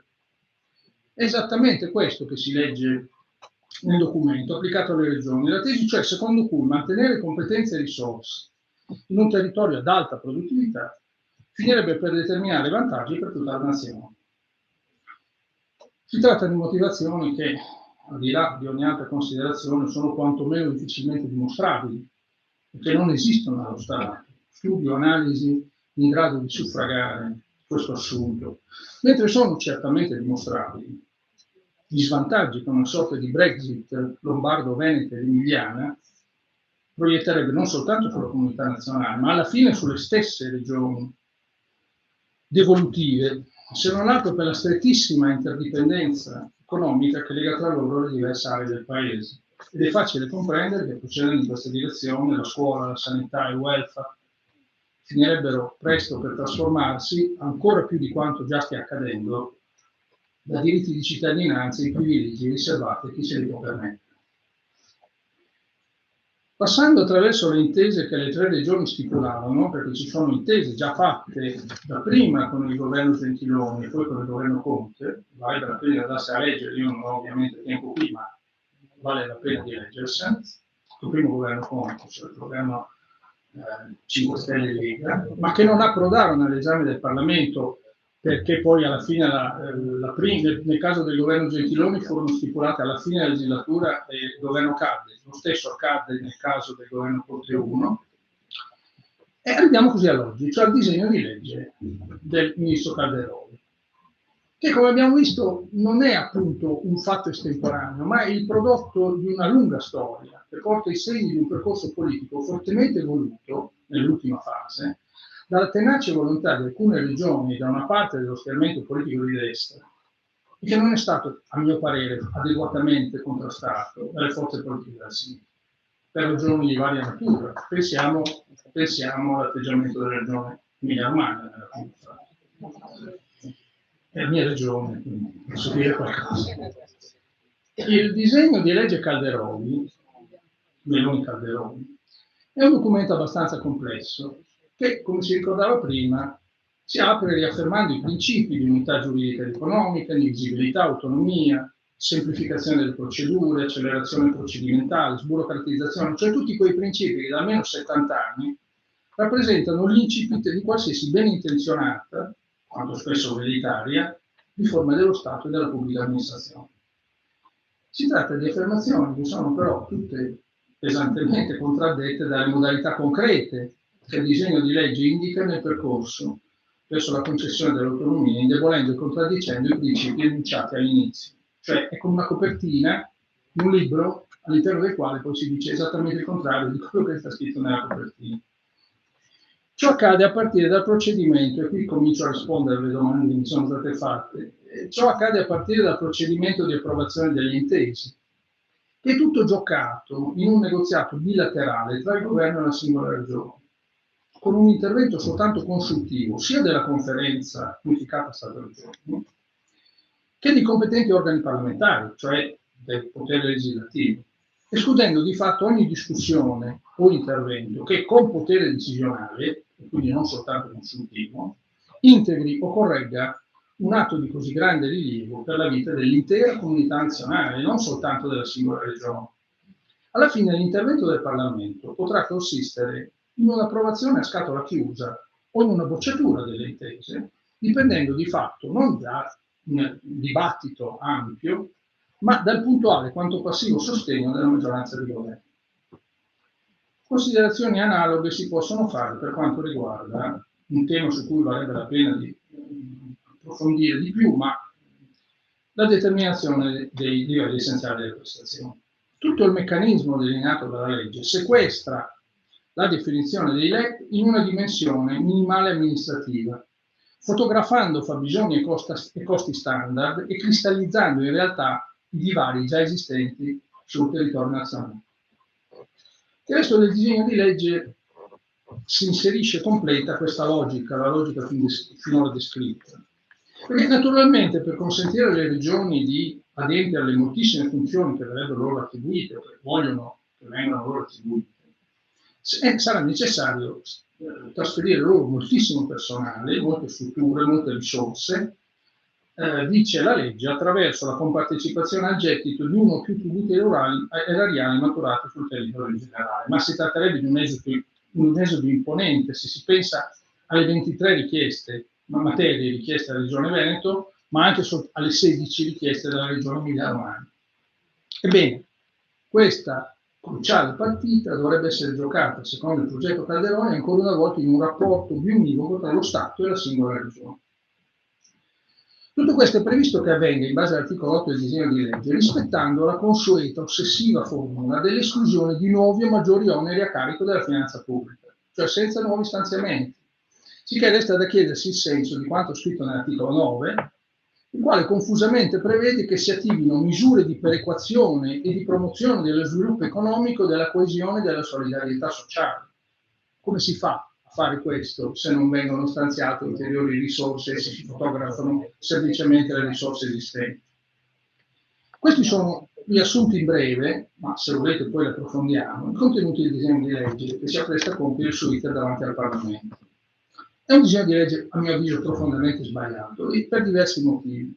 Il motivo fondamentale, a mio avviso, è perché rappresenta la risposta sbagliata a una serie di problemi che sono invece effettivamente sul tavolo della politica, che richiederebbero un'ampia discussione e un ben più elevato livello di risposta. La crisi delle istituzioni è evidente e numerose ne sono le manifestazioni. L'elenco potrebbe essere assai lungo. La sfiducia dei cittadini, che si manifesta con elevata estensione al voto, sia per le elezioni politiche che in maniera ancora più evidente per le regionali. Il ruolo sempre più marginale del Parlamento, spesso ridotto a una semplice sede di ratifica di decisioni prese altrove. Il meccanismo di produzione delle leggi, sempre più simile a una giungla inestricabile nella quale è più facile perdersi che orientarsi. Il ridimensionamento della funzione dei corpi intermedi, tra cui ovviamente principalmente i sindacati, il cui ruolo è certamente ontologicamente di parte, ma dalla cui dialettica con le istituzioni possono venire e sono concretamente venuti nel recente passato apporti fondamentali per il governo del Paese. Mi viene in mente, per ultimo, questa convocazione il 1° maggio dell'organizzazione delle confederazioni sindacali per discutere di un disegno di legge che è, a mio parere, gravissimo, diciamo, dal punto di vista del giudice, dico del giudice del lavoro, gravissimo, perché aumenta la precarietà, ma di questo non parlo io, qui sono segretario confederale e quindi non entro più nella materia. Ma questa è ormai una prassi consolidata, cioè quella di chiamare le parti sociali il giorno prima per semplicemente illustrare loro quello che fanno, quello che si fa e poi dicano quello che vogliono. A questa crisi non dà soluzione né il ritorno a un anacronistico centralismo, o addirittura un centralismo ancora maggiore, come avrebbe ad esempio la riforma della Presidenza della Repubblica, né con forme di federalismo risolutivo. La riforma Calderoli è una torsione che, se non fosse drammatica, sarebbe quasi parodistica delle esigenze del dibattito che è stato alla base del regionalismo. Come abbiamo ricordato, la realizzazione dell'ordinamento regionale era basata nella mente dei costituenti, qui ancora torniamo a questo, sull'idea di creare sedi istituzionali che completassero e sostenessero la rete delle autonomie locali per avvicinare le istituzioni ai cittadini, di alleggerire i compiti legislativi del Parlamento affidando alle regioni poteri legislativi su materie che meglio possono essere trattate a livello locale, di offrire ulteriori spazi di partecipazione democratica, certamente non quella di disarticolare lo Stato approfondendo le distanze territoriali e accrescendo le disuguaglianze. Tutti gli elementi ricordati fin qui sono destinati ad avere un particolare impatto sul sistema dell'istruzione. Le ricadute dell'autonomia differenziata sulla scuola possono essere abbastanza agevolmente immaginate in base ad alcuni indizi che sono a nostra disposizione. Il ministro Valditara ha fatto a questo proposito un'affermazione assai significativa quando ha detto che chi vive in una regione in cui il costo della vita è più alto dovrebbe avere retribuzioni maggiori rispetto agli altri lavoratori. La successiva smentita, secondo cui il ministro ha detto poi di non voler abolire il contratto nazionale, in realtà non smentisce niente. Non c'è bisogno di abolire il contratto nazionale per svuotarlo fino a farlo morire. Basta ridurlo a un documento che si occupa di pochi aspetti, pochi argomenti, mentre il cuore delle materie, a partire dal salario, viene di fatto affidato alla Corte territoriale. Vorrei ricordare, peraltro, che il contratto nazionale non gode attualmente, in particolare nei settori pubblici, ma non soltanto, di ottima salute. Permettetemi di soffermarmi un momento su questo aspetto, non per fare una digressione, ma per toccare un argomento che è strettamente collegato a quello dell'autonomia differenziata. Intendiamoci. L'Italia è un paese in cui il sistema della contrattazione collettiva è per fortuna ancora ben vivo, come dimostrano i numerosi contratti collettivi nazionali e aziendali che ogni anno si stipulano nel nostro paese. Ciò non toglie tuttavia che vi siano anche alcuni segnali di crisi che tanto più nel contesto attuale sarebbe improvvido non vedere o sottovalutare. Partiamo dalle regole generali che disciplinano il sistema contrattuale, sia nei settori pubblici che in quelli privati. Per dirla in forma molto sintetica, escluso, a mio parere i maggiori problemi sono iniziati quando nel 2009 un accordo interconfederale firmato senza la CGIL ha cambiato le regole che erano state stabilite nel 1993, fissando un meccanismo di adeguamento dei salari al costo della vita che prevede che gli aumenti salariali debbano essere adeguati scorporando la dinamica dei prezzi dei beni energetici importati, cioè principalmente gas e petrolio.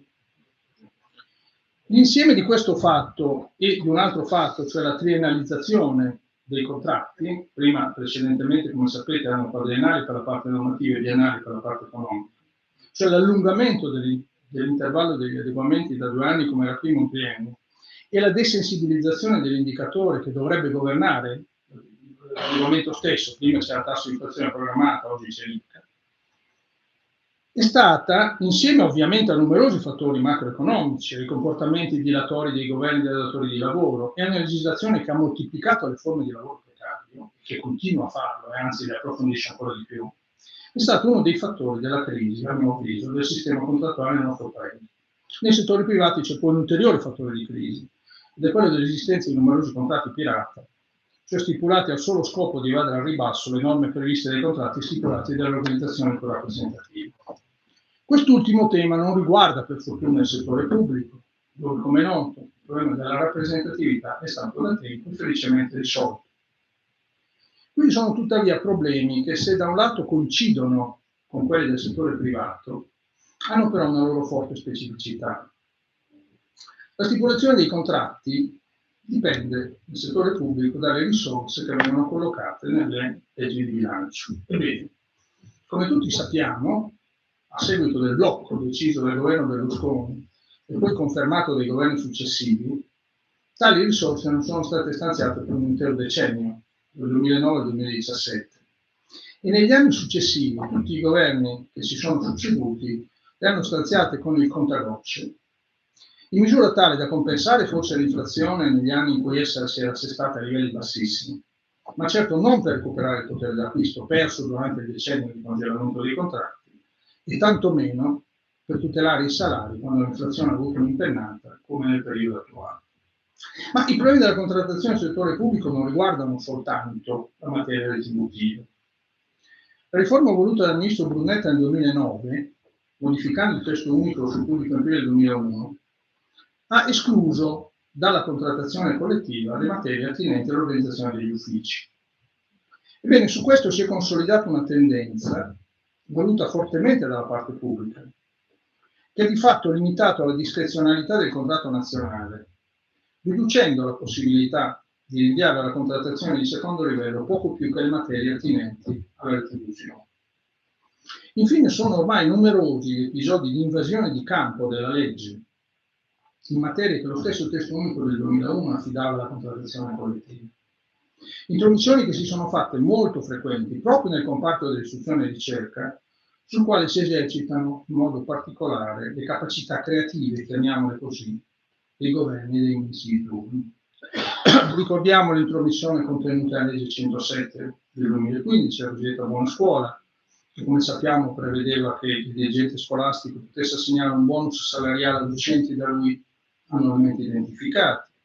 Ma la malattia del bonus, decisa unilateralmente dal datore di lavoro, è contagiosa.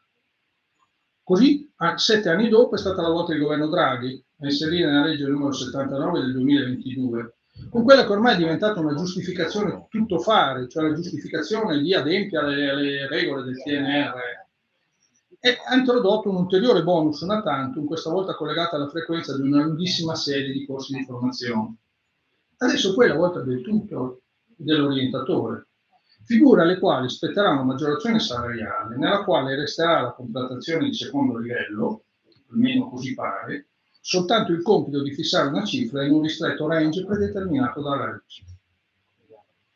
Naturalmente tutto questo non significa sottovalutare i cambiamenti importanti che i contratti hanno introdotto e che si accingono a introdurre sia in materia retributiva che in materia normativa, ma semplicemente non chiudere gli occhi davanti ai segnali di un indebolimento del ruolo della contrattazione, che è particolarmente percepibile nel settore pubblico, dove i governi si comportano da datori di lavoro non solo molto avari dal punto di vista retributivo, ma anche poco interessati alla dignità e al benessere di coloro che lavorano nelle pubbliche amministrazioni.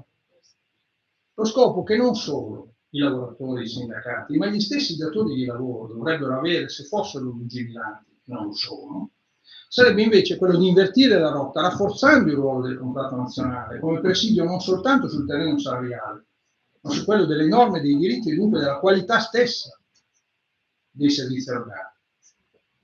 Tuttavia, e qui ritorniamo al nostro tema, il progetto di autonomia differenziata è destinato a condurci anche su questo importantissimo versante nella direzione esattamente opposta. Basti guardare con attenzione anche qui ai progetti manifestati dalle due regioni Lombardia e Veneto. Quali erano i contenuti di quelle proposte per quanto riguarda la scuola? Provo a illustrarli seguendo i contenuti dell'intesa del 2019 tra il governo Conte 1 e la regione Veneto, ma gli stessi contenuti si trovano nell'intesa della Lombardia. Nell'articolo 11 di quel progetto si traccia il futuro del personale. Qui la strategia è molto esplicita. Per consentire l'esercizio del potere di governo della regione sul sistema scolastico, saranno trasferite alla regione le competenze, il personale e le risorse finanziarie e strumentali delle direzioni regionali e degli uffici territoriali, il cui personale transiterà nei ruoli regionali e dovrà rimanere nella regione per almeno 3 anni. Anche i dirigenti scolastici saranno trasferiti in ruolo regionale, salva la possibilità di permanere nei ruoli statali e con l'obbligo di rimanere nella regione per almeno 3 anni. Ma comunque l'attribuzione degli incarichi spetterà alla regione anche per coloro che decideranno di restare nei ruoli statali. Per quanto riguarda docenti e ATA, questi resteranno nei ruoli statali, salvo la possibilità di entrare anch'essi nei ruoli regionali, nei quali entreranno comunque tutti i docenti di nuova nomina, che saranno reclutati con concorsi banditi dalla regione. Qual è l'idea di scuola che emerge da questo progetto? Innanzitutto c'è l'idea di un sistema scolastico fortemente gerarchizzato, con un ferreo controllo da parte del governo regionale sui vertici del sistema, cioè del personale delle direzioni regionali e dei dirigenti scolastici, finalizzato ovviamente a dettare con un meccanismo a cascata sui docenti e sul personale ATA non solo le regole, ma attenzione, gli orientamenti e i contenuti dell'insegnamento a livello regionale. Particolarmente significativo è il fatto che la Regione intende assegnare a se stessa gli incarichi ai dirigenti e anche a quelli che rimanessero nei ruoli statali, per non farsi sfuggire neppure una frazione del controllo sulla scuola, da esercitare anche attraverso l'acquisizione della valutazione dei risultati. Non si può non pensare con sgomento a 21 diversi modi di affrontare temi come il reclutamento e la formazione degli insegnanti, con le ovvie ricadute su diversi risultati che potranno proiettarsi sulla libertà di insegnamento, qui torniamo a noi, e sull'intensità e la qualità dell'apprendimento a seconda delle risorse finanziarie disponibili in ogni regione. Altrettanto si può dire dei 21 diversi modi che potranno aversi circa la distribuzione delle risorse tra scuole pubbliche e scuole paritarie, sulla composizione degli organi collegiali, sul fabbisogno di personale e la sua distribuzione nel territorio scolastico. Non è un caso, peraltro, che nei progetti appena ricordati non si faccia quasi menzione dell'autonomia scolastica, che in questo contesto è destinata ad essere una delle vittime sacrificali dell'autonomia differenziata. Vi è con tutta evidenza il disegno di impadronirsi della scuola attraverso un controllo estremamente invasivo dello stato giuridico del personale e dello stesso meccanismo della contrattazione collettiva, finora disciplinato, come è noto, dalla legge 165 del 2001, il cosiddetto stato giuridico del personale pubblico, dei contratti nazionali e della contrattazione integrativa.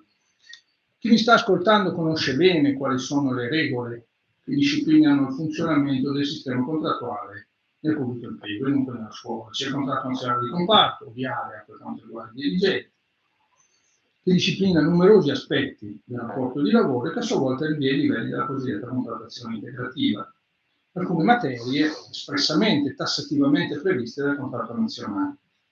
La contrattazione integrativa deve seguire le linee guida previste dal contratto nazionale, deve utilizzare le risorse destinate dal contratto nazionale medesimo, a pena di nullità delle clausole eventualmente di fondo. I soggetti che contrattano sono a livello nazionale l'ARAN, per la parte pubblica, i sindacati la cui rappresentatività è verificata in base al numero di iscritti e di voti ottenuti alle elezioni delle RSU a livello di istituto.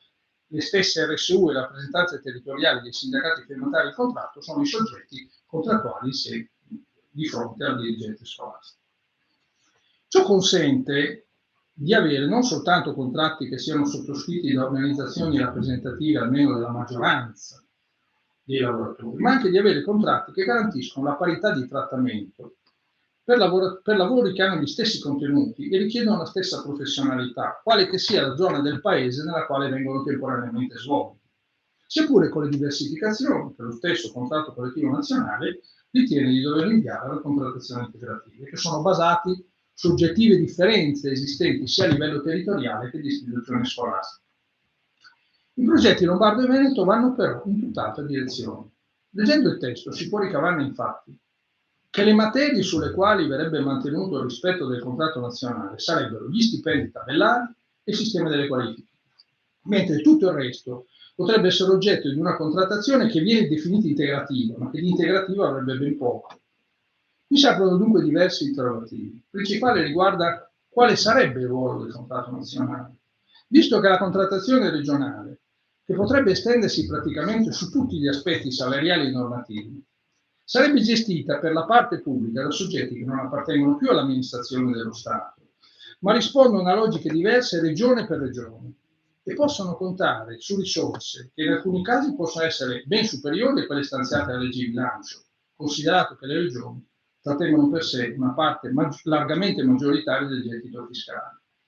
Quale effetto, quali conseguenze potrebbe avere questo non solo sui salari, ma su tutti gli istituti del rapporto di lavoro, la cui entità, si pensi solo per fare un esempio la materia dei permessi, è limitata dal fatto di avere un costo. Cioè noi quando pensiamo alle materie normative non pensiamo al fatto che, avendo fatto il negoziatore per tanti anni, il problema è questo: quando si tratta di materie apparentemente normative, la prima cosa che la Corte dei Conti chiede è: ma quanto costa? No?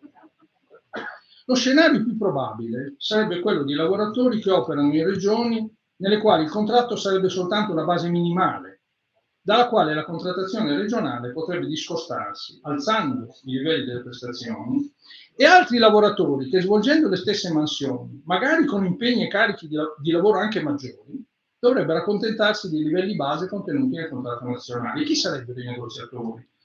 E abbiamo ricordato che la riforma del 2001 ha stabilito che la rappresentatività a livello nazionale deve essere regolata da regole stringenti e uniformi. Ma non è difficile ipotizzare che in una contrattazione gestita dalle autorità politiche regionali acquisterebbero sicuramente spazio organizzazioni sindacali magari costruite a livello regionale e gradite ai vertici politici delle regioni. Insomma, la strada per passare da una contrattazione che, sia pure tra mille difficoltà e ritardi, ha contribuito a mantenere unito il sistema della contrattazione, a una contrattazione simile al vestito di Arlecchino appare spianata se la legge se l'autonomia differenziata dovesse procedere. E con essa probabilmente arriverebbe la deresponsabilizzazione dello Stato centrale rispetto alle esigenze di aumentare le retribuzioni per tutti, perché i livelli salariali sarebbero affidati alla maggiore o minore ricchezza disponibile nelle singole regioni. Sulle ricadute che questo determinerebbe sulla qualità dell'istruzione nel nostro paese non è difficile fare delle ipotesi. Si può immaginare che soprattutto nelle regioni economicamente più sviluppate prenderebbe ulteriore forza l'idea di indirizzare scuole e insegnanti all'obiettivo di subordinare la formazione alle esigenze produttive del territorio. Qui richiamo naturalmente le cose che diceva ultimamente il collega Baldacci. A discapito della formazione integrale della personalità e dei diritti di cittadinanza, si può immaginare quali conseguenze avrebbe sulla motivazione del personale sapere che magari a pochi chilometri di distanza, ma in un'altra regione, uguali contenuti del lavoro e uguale impegno sono retribuiti e disciplinati in modo difforme. Si potrebbe immaginare il fiorire di interessi e di lobby di tutte le tendenze, di tutti i colori, per condizionare le regioni di impadronirsi di pezzi del sistema scolastico. E si potrebbe continuare in una sorta di galleria degli orrori, ma anche degli errori, in cui l'indebolimento e forse la scomparsa del contratto nazionale sarebbero solo la parte di uno scenario inquietante. Mi avvio a concludere. Tuttavia, prima di farlo, permettetemi di introdurre un'ultima considerazione. Indicare i pericoli dell'autonomia differenziata ed opporvisi risolutamente in nome della Costituzione non dovrebbe significare, a mio parere, di chiudersi in una logica soltanto difensiva. Se c'è un tema importante, perfino urgente nel nostro Paese, è quello di aprire un dibattito sull'assetto istituzionale, in particolare di fare un bilancio e di aprire una riflessione di prospettiva sul rapporto tra poteri centrali e autonomie, dopo che per troppi anni questo tema è stato lasciato andare alla deriva con interventi parziali e spesso contraddittori.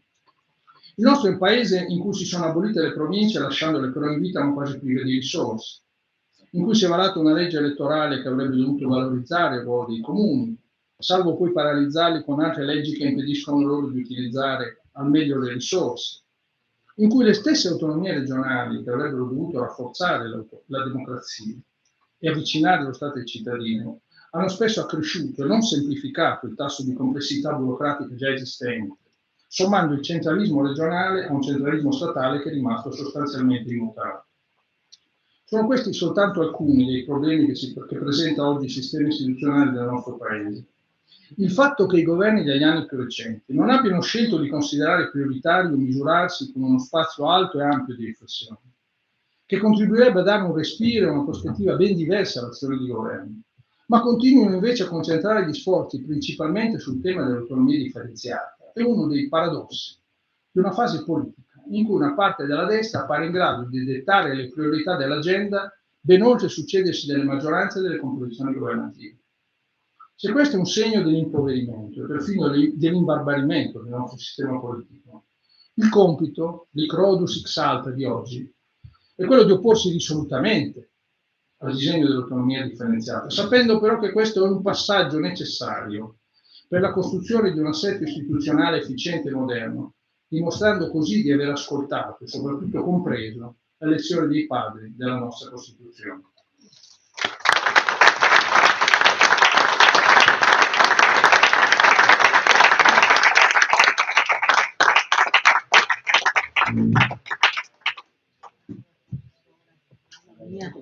discorso complicatissimo.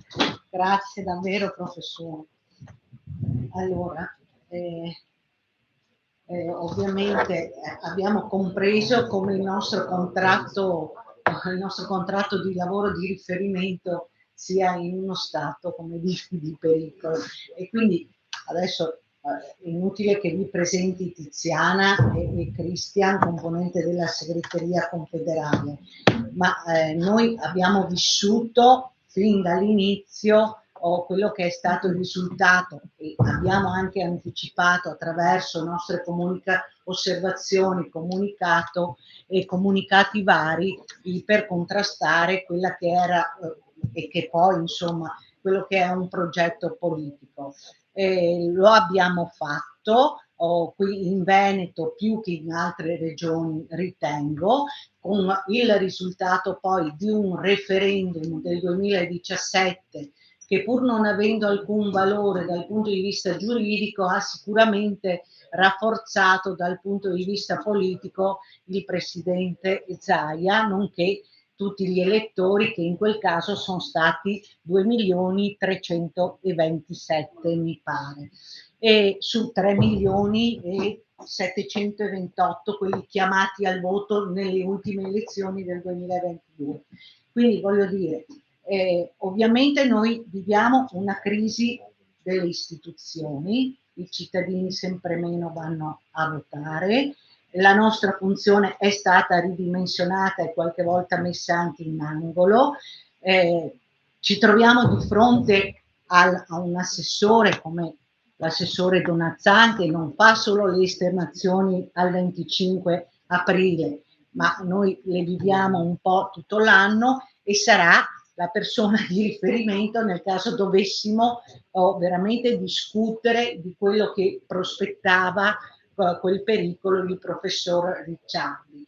Ecco, io chiedo a Tiziana, ma poi chiedo anche a concludere a Cristian, effettivamente in tutti gli ambiti del lavoro, perché noi rappresentiamo una categoria importante che ha costruito l'unità d'Italia, ma ritengo che tutto il resto degli ambiti del lavoro non possiamo immaginare tanti piccoli pezzetti di terra, di trasporti, piuttosto in un sistema che non sia nazionalmente riconosciuto.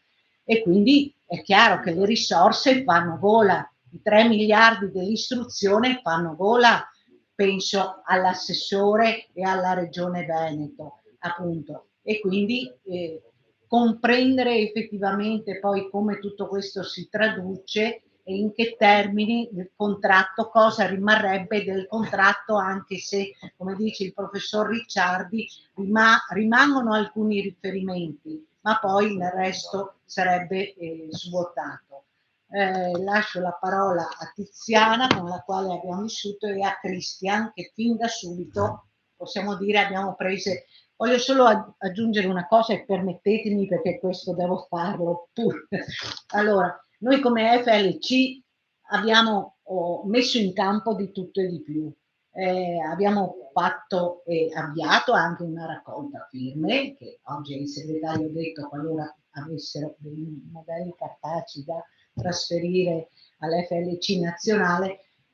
Capiamo anche che non riusciamo a raggiungere nemmeno tutta la categoria e dar tutte le informazioni necessarie per far comprendere cosa effettivamente accadrebbe se questo dovesse succedere. Abbiamo fatto dei passi importanti che non sempre ovviamente hanno trovato, come dire, quell'intesa nemmeno confederalmente, ma mi chiedo anche poi in una discussione più allargata. Noi oggi stiamo preparando le assemblee, qualcuno le sta già facendo con il sindacato e con il sindacato unitario. Anche su questo campo abbiamo delle notevoli differenziazioni.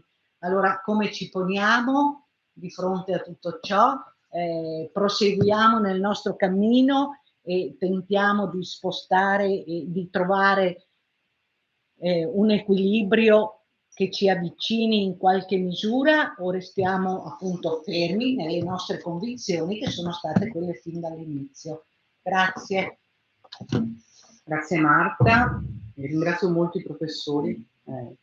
Io sono proprio Li ascoltavo tutti e due con interesse, ma il professor Ricciardi che ha fatto tutto il riepilogo e mi sono aperte tutta una serie di finestre, di ricordi, di percorsi che ricordava Marta, perché in effetti uno dei motivi fondamentali per cui come CGIL Veneto da subito, ma con convinzione, abbiamo preso una posizione netta contro l'autonomia differenziata è stato il rischio della regionalizzazione dell'istruzione pubblica.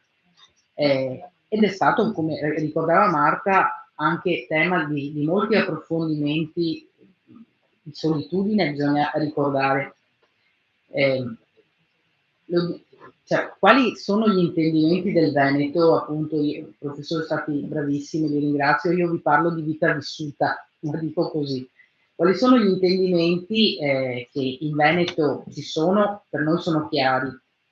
E basta ricordare la discussione che il Consiglio regionale si è fatta, si continua a fare, no? Marta lo ricorda spesso, ma è un tema. Si parla di insegnamento del dialetto a scuola, il tema della selezione, ma addirittura di riservare i posti agli insegnanti veneti. Quindi c'è tutto il tema che ha ricordato benissimo il professore, ma c'era questa retorica che passava. Addirittura appunto il tema della riscrittura della storia, seconda di quello che è più comodo per una parte politica molto forte in questa regione e con tutti i pericoli che questo comporta. L'assessore, lo ricordava la Marta Bonazzan, non perde occasione, mettiamola così, abbiamo visto anche nell'ultimo 25 aprile, ma possiamo fare una lista di 25 aprile, mettiamola così, rispetto alle sue esternazioni. E quindi sicuramente il fatto che, come ricordava Marta, avrebbe lei il tema di se arrivassimo a una malaugurata situazione che questa legge venisse approvata, il pallino di questa situazione ci preoccupa moltissimo. E poi appunto il tema è la problematica che vediamo concretamente, cioè nel senso come gestisce la Regione Veneto. Il tema della formazione professionale che io insomma ho frequentato prima di diventare segretaria generale e continuo a frequentare è un tema emblematico. Da una parte, cioè, hanno già la gestione regionale di questo pezzo. Da una parte c'è una retorica insopportabile nei confronti del livello regionale che si richiama responsabilità, ma come regione che si vanta di uno dei migliori sistemi di formazione professionale, e sarà anche vero, però poi non mette un centesimo, la dico così, per risolvere le problematiche dei lavoratori di questo settore, degli insegnanti di questo settore, ma anche dei ragazzi. Quindi è veramente emblematico come non funzioni questa cosa. E poi l'altro tema, e qui mi collego a quello che diceva il professor Baldacci, è il modello, perché la Regione Veneto ha già scelto qual è il modello. L'assessorato è totalmente schiacciato sulle esigenze delle imprese e sulle loro richieste. Ed è sostanzialmente impossibile avere un confronto serio su questo tema, perché non solo è difficile far valere i diritti delle lavoratrici e lavoratori, ma tanto più degli studenti. Non c'è incontro con le parti datoriali in cui non si richiami l'esigenza di giovani che abbiano una determinata formazione a seconda del settore, serve nel turismo, a seconda della manifattura, serve nella manifattura, con una visione miope anche della prospettiva produttiva. Non condividiamo il modello, ma è molto miope perché vorrebbero la formazione per la figura professionale che serve ora, che esce tra 5 anni, che non serve più, la dico così, quindi in maniera un po' semplice, ma c'è questo tipo, e con una regione che è proprio a rispondere quotidianamente a queste risposte, così come lo collego perché il tema dei sistemi produttivi è un tema importante.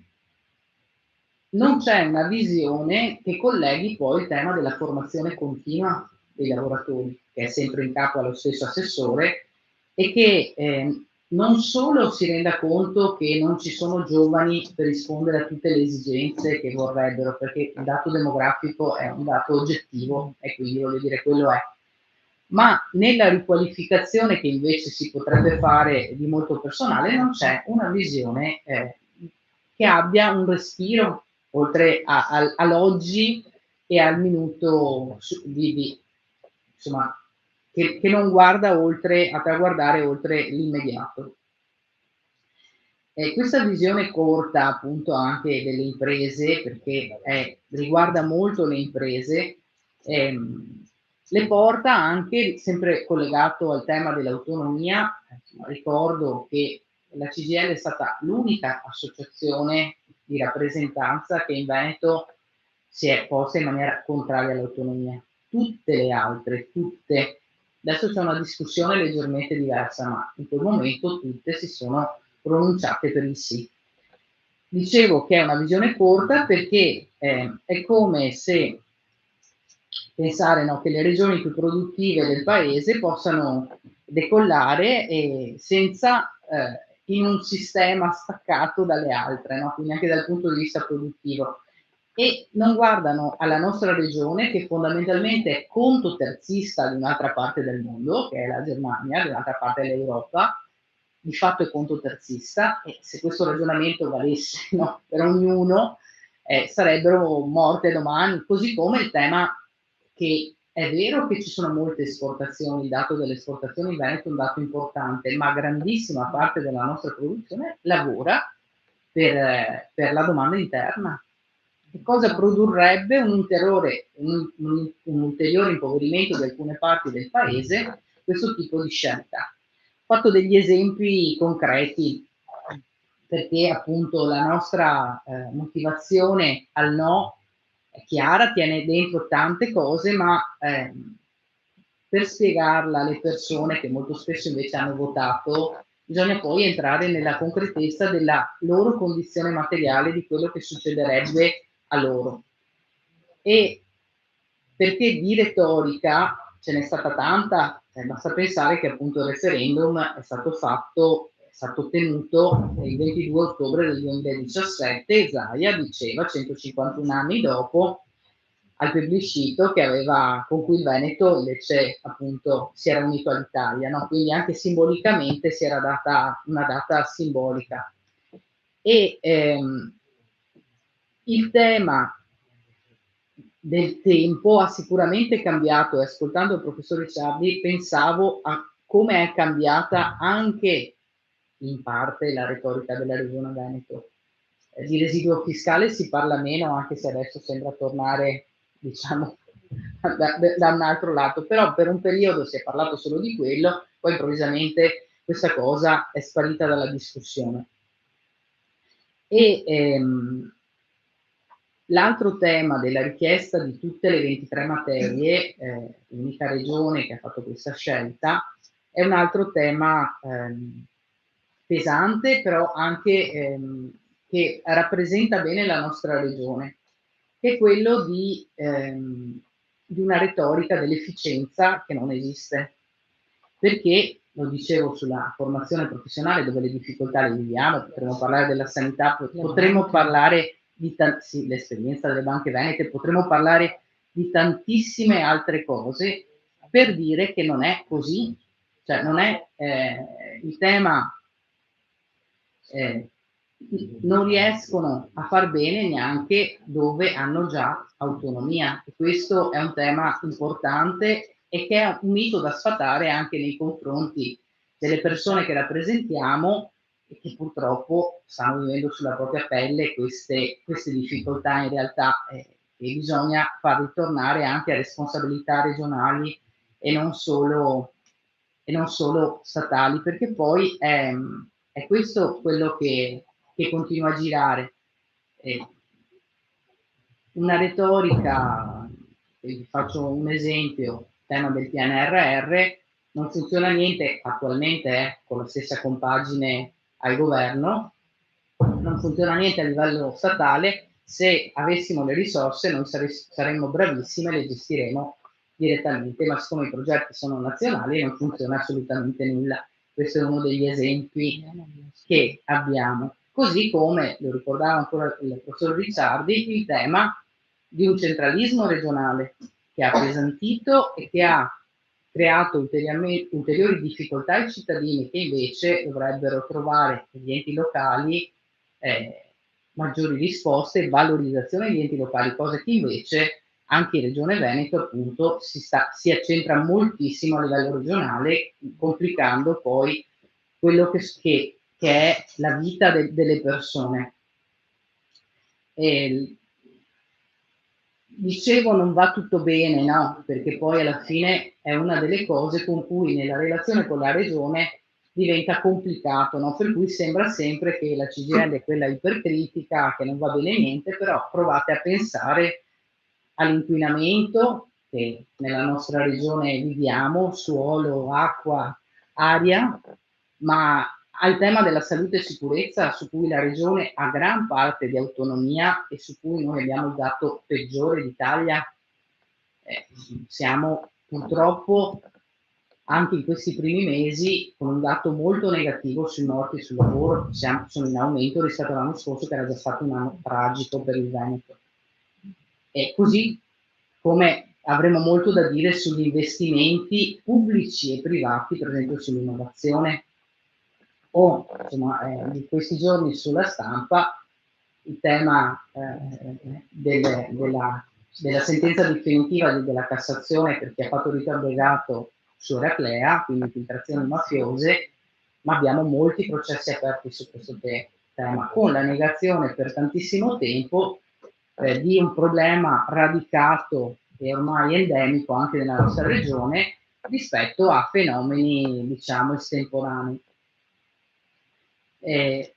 Eravamo insieme con molti di voi il 15 aprile a difendere la salute pubblica, la sanità pubblica a Vicenza, eravamo tutti insieme perché poi anche là le crepe si stanno vedendo. Quindi quello che voglio dire è che concretamente, siccome noi dobbiamo tentare di allargare la consapevolezza anche tra le persone che rappresentiamo, che sappiamo aver votato a quel referendum, dobbiamo poi lavorare concretamente sulle cose che si dimostrano non efficienti rispetto a scelte su cui la Regione ha ampio spazio di autonomia.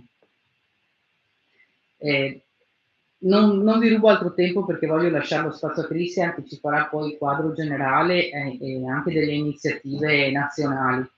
Però ci tengo a dire che proprio il tema della difesa della scuola pubblica, lo diceva sicuramente meglio di me il professor Baldacci, è difendendo la scuola pubblica che si difende la Costituzione.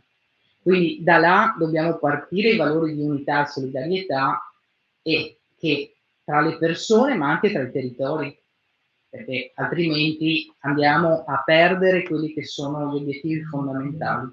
Io penso ci sia lo spazio per portare avanti, ma anche per vincerla questa battaglia. Ecco, Marta faceva delle domande impegnative, le lascio a Cristian, abbiamo qua. Però l'ultima cosa che volevo dire, noi abbiamo visto, vi dicevo, un cambiamento anche a livello territoriale. Anche le scarse opposizioni che ci sono in Veneto a livello regionale, perché adesso ancora come numeri ancora meno, ma nella passata legislatura erano qualcuno di più, però si erano poste per il sì. Hanno cambiato idea. Bene. Quindi questo ci fa pensare che forse c'è uno spazio per allargare ulteriormente il fronte.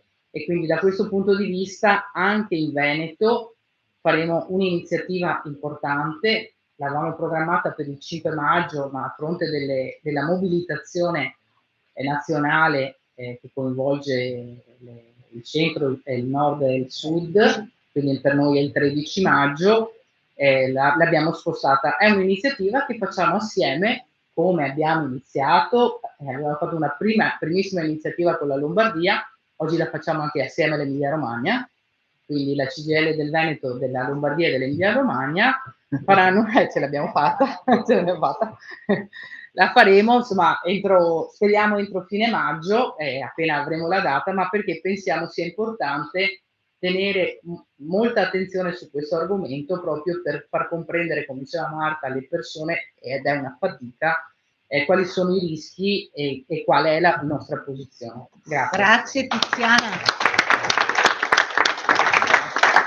Cristian, a te, vuoi parlare? Ma guarda, mi aggancio subito a Tiziana, mi viene da dire rispetto all'ultima considerazione che tu si muove, perché nonostante le sfide, nonostante voglio dire, la situazione che non è proprio il massimo, su questo piano dobbiamo registrare un avanzamento sul lato politico, non si butta via niente, anzi non è tempo di andare a chiedere l'esame del sangue, cosa ritenevi, no, basta che adesso sei qui a dire no a questo progetto. E anche sul piano che diceva poco fa anche Tiziana, delle associazioni, anche delle organizzazioni sindacali. Detto questo, io intanto voglio ringraziare davvero Marta, Alvise, le compagne e compagni di FDC di proprio fare sapere del Veneto, non solo per l'invito che mi permette di tornare in un luogo a me carissimo, ma soprattutto per aver organizzato questa importante occasione di discussione, di confronto, e naturalmente grazie davvero anche da parte mia ai nostri autorevoli ospiti che hanno contribuito ad animarla, ad arricchirla moltissimo, perché io penso che ciascuno di noi in questo pomeriggio si porti a casa delle riflessioni, delle suggestioni, insomma, tanta roba. Lasciatemi dire che insomma dopo un pomeriggio così intenso e così bello, che insomma mi fa anche provare una punta di orgoglio nell'appartenere ad un sindacato che ha capito da sempre e per davvero un concetto, guardate, che è molto semplice ma per nulla scontato, soprattutto in questi tempi così complicati.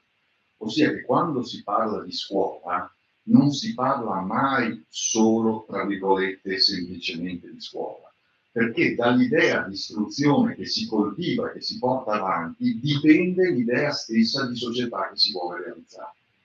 Ce l'hanno insegnato i nostri padri costituenti, ma ce l'ha insegnato anche Don Lorenzo Milani, che opportunamente è stato richiamato anche oggi. Come ricordava il professor Baldacci, proprio in questo 2023 cade il centenario della sua nascita, che come CGL abbiamo già iniziato a celebrare nelle scorse settimane, abbiamo fatto dell'iniziativa a Vicchio, a Calenzano con i professori, insomma poi proseguiremo perché è un anniversario che vogliamo far vivere in tutto il paese con una serie di appuntamenti, di iniziative, di occasioni che attraverseranno i prossimi mesi. E l'obiettivo, guardate, non è solo ricordare la figura, peraltro straordinaria, del priore di Barbiana, ma è soprattutto quello di rilanciare attraverso la sua memoria quella che possiamo considerare la sua intuizione, secondo me più preziosa, ossia che l'istruzione, la parola, la conoscenza sono gli strumenti più potenti che ci siano per emancipare e riscattare le classi subalterne, detto tra virgolette, e quindi per realizzare autenticamente quel disegno di società e di democrazia che sta alla base della Costituzione antifascista nata dalla Resistenza. Ma come? Ci sentiamo ripetere molto spesso in queste occasioni. Siamo nel 2023 e voi ancora qui a parlare di, tra virgolette, classi subalterne. Sottotitolo: i soliti trinariciuti fuori dal tempo, nostalgici, che continuano sempre con la stessa solfa. Guardate, io ovviamente ho ripreso in mano Lettera a una professoressa in queste occasioni, libro di cui consiglio vivamente la lettura, non a voi che immagino abbiate letto e compulsato ampiamente, ma in generale, ma soprattutto la rilettura, cosa che mi è capitata. E una delle cose, tra le tante, che mi ha colpito rileggendolo proprio le settimane scorse per l'ennesima volta, è, guardate, può sembrare un dettaglio, ma l'utilizzo razionale, informato e rigoroso anche dei numeri e delle statistiche, che sono una parte di quel libro. Quei numeri che descrivevano la situazione di allora e che evidentemente, secondo Don Milani, non dovevano rimanere patrimonio di pochi eletti, ma dovevano essere conosciuti, diffusi, analizzati da tutti a partire dai suoi allievi. Perché? perché aiutavano a leggere e a capire il mondo, la società in cui viviamo e soprattutto le condizioni materiali delle persone. E credo che anche nel nostro tempo non ci sia davvero modo migliore che continuare a metterli in fila anche un po' i dati, anche per smentire e demistificare un racconto che è spesso edulcorato della realtà che, nonostante l'evidenza, continua ad esserci propinato, non tanto a noi, ma in generale all'opinione pubblica. Allora, quelli di oggi sono dati che conoscete benissimo e non è mia intenzione annoiarvi, a maggior ragione a quest'ora. Io mi limito a ricordare che abbiamo il record di sempre di contratti precari, abbiamo i salari tra i più bassi d'Europa, abbiamo una povertà assoluta che è letteralmente triplicata negli ultimi 15 anni, con un'accelerazione negli ultimi 3. Abbiamo oltre il 20% dei lavoratori italiani che guadagna meno di 780 euro al mese, ossia milioni di persone, soprattutto giovani e donne, che ufficialmente, statisticamente, convenzionalmente sono poveri assoluti pur lavorando. E allora, di fronte a tutto questo, mi viene in mente in maniera automatica un'altra lettera molto meno nobile, diciamo così, e condivisibile, che voi conoscete benissimo, che è quella che il ministro Valditara poche settimane fa ha spedito direttamente alle famiglie, consigliando di scegliere la scuola superiore sulla base delle opportunità occupazionali che ciascuna opzione dovrebbe in qualche modo garantire. Ecco, permettetemi, al ministro vorremmo suggerire per la prossima missiva di aggiungere quantomeno una postilla, un post-scriptum, proprio sulle condizioni salariali di sicurezza e di stabilità che troppo spesso vivono i lavoratori, soprattutto le lavoratrici italiane. Diciamo che così l'informazione sarebbe quantomeno più completa e anche più veritiera. Ma sempre proseguendo sulla falsariga delle associazioni mentali, mi torna alla memoria anche un'altra lettera, anche questa recente, di tutt'altro tenore, che non si può non richiamare anche oggi. E mi riferisco a quella scritta dalla preside del liceo fiorentino e rivolta ai suoi studenti, invitandoli a non accettare la violenza e la prepotenza fascista. E proprio da quella lettera, o per meglio dire, dalla reazione scomposta e intimidatoria del governo a quella lettera, è nata la grande e bellissima manifestazione per la scuola pubblica costituzionale e antifascista che ha riempito Piazza Santa Croce proprio solamente il mese scorso. A dimostrazione, questo è il punto, che non è assolutamente vero che su questi temi non ci siano i margini e lo spazio per mobilitare le persone, per portare avanti anche una grande battaglia sindacale, politica e soprattutto culturale, e persino, io penso, per vincerla questa battaglia sul piano dell'egemonia. E una cosa comunque è certa: di continuare a lottare, compagni e compagni, ne avremo senz'altro bisogno, a partire anche dal 1° maggio, a partire da tutte le manifestazioni che faremo nel corso di questo maggio, che sono solo l'inizio, evidentemente. E ne abbiamo bisogno, visto che la destra direi che ci ha spiegato molto chiaramente e fin da subito quali siano i suoi intendimenti sull'istruzione come su tutto il resto, fin dal cambio del nome del ministero che è stato giustamente richiamato anche oggi, che non è una questione nominalistica, anche se tra di noi nessuno dubita del potere delle parole. È semplicemente che quella scelta annunciava un preciso programma politico. Nome nomen, verrebbe da dire, vale anche per i ministeri. Era l'annuncio di una nuova stagione fatta appunto di parole d'ordine vecchie e consumate e soprattutto di atti e provvedimenti conseguenti. E con un altrettanto preciso filo rosso a unire tutto questo: l'ostinazione a non voler innanzitutto fare i conti con la realtà, o peggio, l'intenzione di assecondare e accompagnare le peggiori derive che sono in corso. Ad esempio, anche questo lo richiamava, se non sbaglio, prima Marta, pensiamo alla dispersione scolastica, 12,7% a livello nazionale, ma che poi a sud diventa 16,6%. Questi sono numeri drammatici, tra i peggiori d'Europa, e con una disparità tra settentrione e meridione, tra ZTL e aree interne, che attraversa tutti gli ambiti della società, ma anche della scuola. Mi è già capitato in altre occasioni di citare il recente report dello Svimez, se non l'avete letto leggetelo, Un paese, due scuole si intitola. E vale la pena ricordarne anche qui un passaggio. Un bambino di Napoli, o che vive nel Mezzogiorno, frequenta la scuola primaria per una media annua di 200 ore in meno rispetto al suo coetaneo che cresce nel centro-nord. Praticamente un intero anno scolastico in meno se si considera tutto il ciclo. Poi pensiamo al più basso tasso d'Europa di laureati, ad uno tra i più alti tassi di ragazzi che non studiano e non lavorano, e ad una povertà economica ed educativa che sono sempre più fortemente intrecciate e si autoalimentano tra loro. Domanda: ma davvero qualcuno pensa che la causa di tutto questo sia una scuola troppo poco meritocratica? Non scherziamo? Semmai io direi che è il vero contrario, oppure, molto più banalmente, abbiamo di fronte a noi il frutto bellissimo della riduzione tra il 2008 e il 2020 di qualcosa come 14 punti percentuali del finanziamento pubblico complessivo all'intera filiera dell'istruzione nel nostro paese. Altra domanda: ma davvero di fronte a tutto questo si può sostenere che noi ne usciremo, per così dire, risolveremo i nostri problemi restaurando la scuola della disciplina e della selezione? Ecco, io penso che sia ridicolo anche solo pensarlo.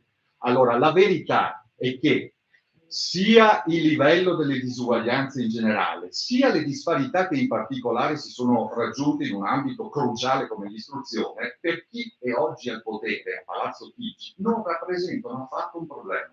Anzi, quelle disuguaglianze, quelle disparità possono persino peggiorare e allargarsi ulteriormente, cosa che, ad esempio, succederà senza alcun dubbio se passerà la proposta di autonomia differenziata, che secondo il disegno di legge del ministro Calderoli, il professor Ricciardi l'ha spiegato benissimo, chiederò il suo intervento personalmente perché veramente è stato bravissimo a mettere in fila anche nello specifico del nostro ambito di cui parliamo oggi. Beh, insomma, secondo Calderoli anche la scuola, al di là della prima, definiamo i LEP cosa? I LEP definiti in 6 mesi con un procedimento spoliticizzato, burocratizzato, che finisce con un DPCM in violazione di una riserva assoluta di legge e senza una lira in più. Di cosa stiamo parlando? Questa è la garanzia prima che la scuola venga devoluta, facciamo il LEP. Ma facciamo il LEP di cosa? Questa è un'altra cosa, una presa in giro, mettiamola così, insomma. E allora guardate, io dopo tutto quello che è già stato detto oggi non serve aggiungere altro per spiegare perché noi siamo contrari senza se, senza ma, a questo progetto istituzionale della destra. E ancor meno, direi, l'ha detto benissimo Tiziana, serve spiegarlo tra noi, qui in Veneto, dove conosciamo benissimo l'origine, la storia e soprattutto la matrice politico-culturale, diciamo così, che sta alla base dell'operazione autonomia differenziata e che per quanto riguarda l'istruzione ha una precisa idea di fondo. Non solo spingere verso la regionalizzazione, lo svuotamento del contratto nazionale, non solo ottenere il controllo finanziario di qualcosa come 3 miliardi di euro, che sono appunto l'ammontare delle risorse statali destinate in Veneto annualmente per la scuola, ma anche ottenere il controllo politico degli istituti, esattamente come già succede per la sanità attraverso la nomina dei direttori generali delle ASL. Questo è il punto, questa è la sostanza.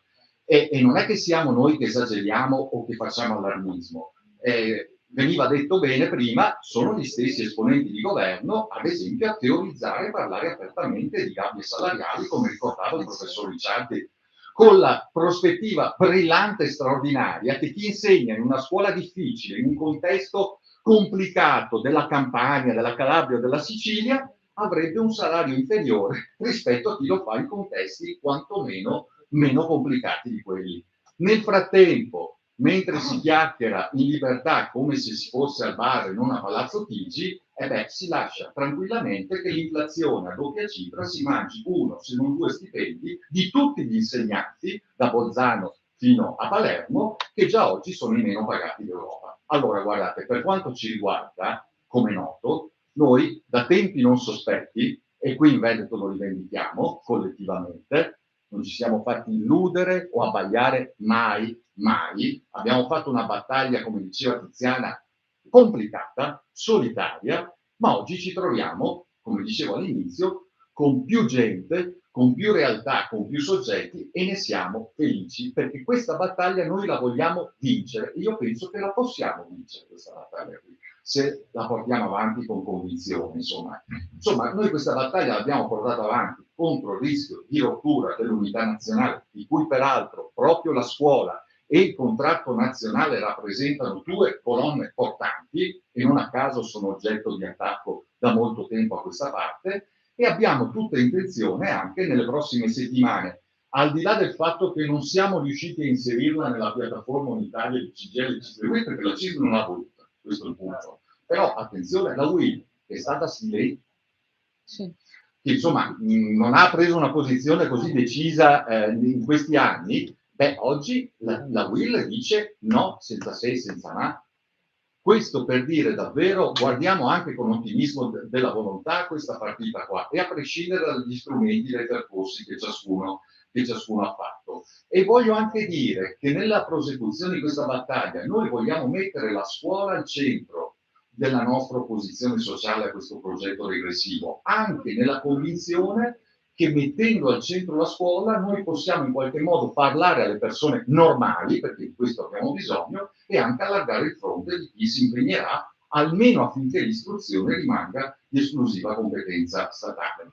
Però attenzione, quello dell'autonomia differenziata non sarà l'unico fronte, ce n'è un altro che non è meno rilevante e pericoloso, e che è emerso chiaramente in maniera cristallina anche oggi. E parlo del tentativo, anche qui esplicito, mi verrebbe da dire spudorato, di piegare la scuola alla logica di mercato e alle ragioni dell'impresa. Guardate, su questo punto, questo tentativo non nasce oggi, è in corso da molto tempo. Sarebbe non onesto politicamente e intellettualmente attribuirlo a Valditara, ma possiamo dire che con il governo più a destra della storia della Repubblica questo processo sta già subendo un'accelerazione senza precedenti? A partire dal tentativo, che mi pare abbastanza esplicito, di regolare definitivamente i conti con quel modello di scuola democratica, inclusiva e partecipata che le riforme degli anni 60 e 70 avevano avviato e impostato. Insomma, noi siamo di fronte ad una controffensiva politico-culturale che oggi viene rilanciata come non mai, saldando da una parte la retorica conservatrice, un po' nostalgica, di una mitica scuola pre-sessantottina della disciplina, dell'autorità, dove gli studenti studiavano seriamente e dove gli insegnanti erano riconosciuti e rispettati. Lo ha ribadito lo stesso Valditara in un intervento di qualche giorno fa pubblicato, non mi ricordo in quale giornata. E dall'altra una concezione neoliberale funzionalista dell'istruzione, descritta perfettamente dal professor Baltacci, per cui dalla scuola non dovrebbero più uscire cittadini liberi, autonomi, consapevoli, con un pensiero critico e con competenze trasversali e di base che sono fondamentali in questa fase qui, ma soggetti occupabili e formati in funzione magari a servizio delle esigenze contingenti di questo o quel contesto produttivo territoriale per giunta in cui dovrebbero andare a lavorare. E anche qua in una sovrapposizione tra sfera formativa e sfera produttiva, tra apprendimento e addestramento, in cui si fa sempre francamente più fatica a capire qual è il confine, qual è la differenza e la distinzione. Per esempio, pensiamo ai BTS, che io non voglio demonizzare assolutamente, potrebbero essere anche una cosa utile, ma guardate che l'ultima riforma, peraltro fatta dal precedente governo Draghi, non da questo, li ha esclusivamente, totalmente consegnati nelle mani del sistema delle imprese, escludendo il sistema pubblico di istruzione. Può funzionare una cosa del genere? No, è il portato esattamente di quella concezione lì. Pensiamo ai cosiddetti licei del Made in Italy, siamo arrivati a sta roba qui, ragazzi.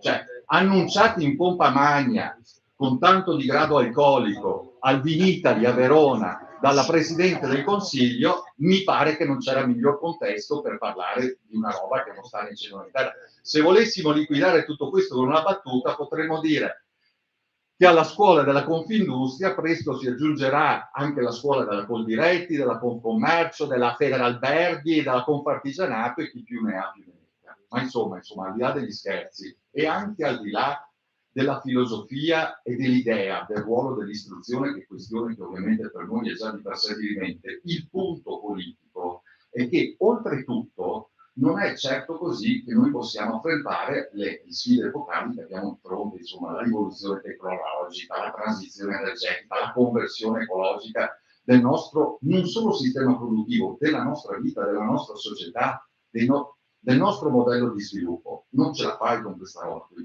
Per affrontare queste sfide tu hai bisogno innanzitutto di intelligenze che siano flessibili, che siano non convenzionali, altro che conformismo e disciplina, che siano menti aperte e soprattutto hai bisogno di far raggiungere, cito tra virgolette, i gradi più alti degli studi al maggior numero possibile di persone. Insomma, anche per puntare a questi obiettivi direi che serve tutt'altro e serve un sistema di istruzione che innanzitutto garantisca gli stessi diritti e le stesse opportunità a tutti, a prescindere dal luogo e dalla famiglia in cui si è nati, e che investa più risorse, guardate, non dove si produce più PIL, e qua è il cuore dell'autonomia differenziata, ma nelle realtà più svantaggiate del nostro meridione, ma non solo del nostro meridione. Pensiamo alle periferie delle nostre città, pensiamo alle aree interne che ci sono dal nord al centro e al sud. Quindi, insomma, un'istruzione pubblica da considerare il luogo per eccellenza in cui si diventa cittadini sovrani,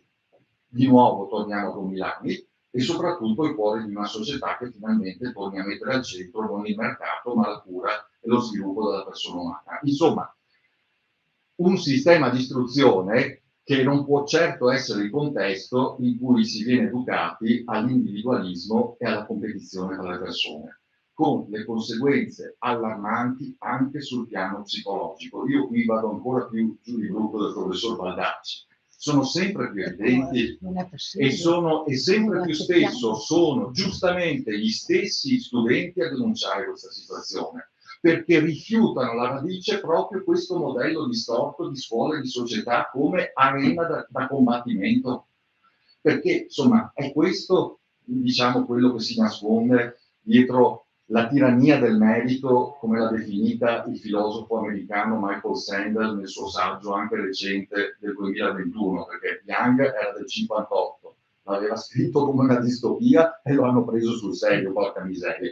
Un americano, devo dire che anche questo insomma, non è un dettaglio, anzi fa ben sperare, l'ha smascherata. Insomma, stiamo parlando di una copertura, di una giustificazione ideologica, politica e persino morale delle disuguaglianze esistenti e dell'attuale gerarchia sociale. Altro che visione moderna, innovativa, efficientista. Guardate che questa è una delle più classiche concezioni profondamente conservatrici, se non addirittura reazionarie, o per dirla in altri termini, un ulteriore corollario di quella visione neoliberale classista della nostra società che ha descritto benissimo prima il professor Baldacci. Sempre Don Milani, e concludo, cui non mancava certo la franchezza e la chiarezza delle parole, diciamo così, diceva che il classismo dei ricchi si chiama interclassismo e la lotta di classe, quando la fanno i signori, diventa signoria.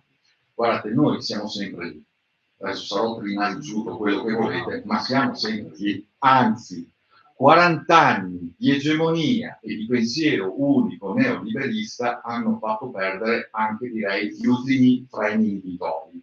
Pensiamo da ultimo, è solo l'ultimo esempio che mi viene in mente, all'Inghilterra ieri o l'altro ieri, francamente, dove nei giorni scorsi il capo economista della Banca Centrale Inglese ha detto candidamente, a proposito dell'inflazione a doppia cifra che hanno ancora più di noi lì in Inghilterra, cari lavoratori britannici, rassegnatevi ad essere più poveri, punto. Ecco, allora, qui magari da noi non lo dicono così esplicitamente, ma lo pensano e soprattutto lo fanno per fatti concludenti, compreso anche quel decreto che aspettiamo il 1° maggio, dove arriviamo francamente alla dissacrazione anche delle cose, dei passaggi, dei momenti più, insomma, solenni ed evocativi.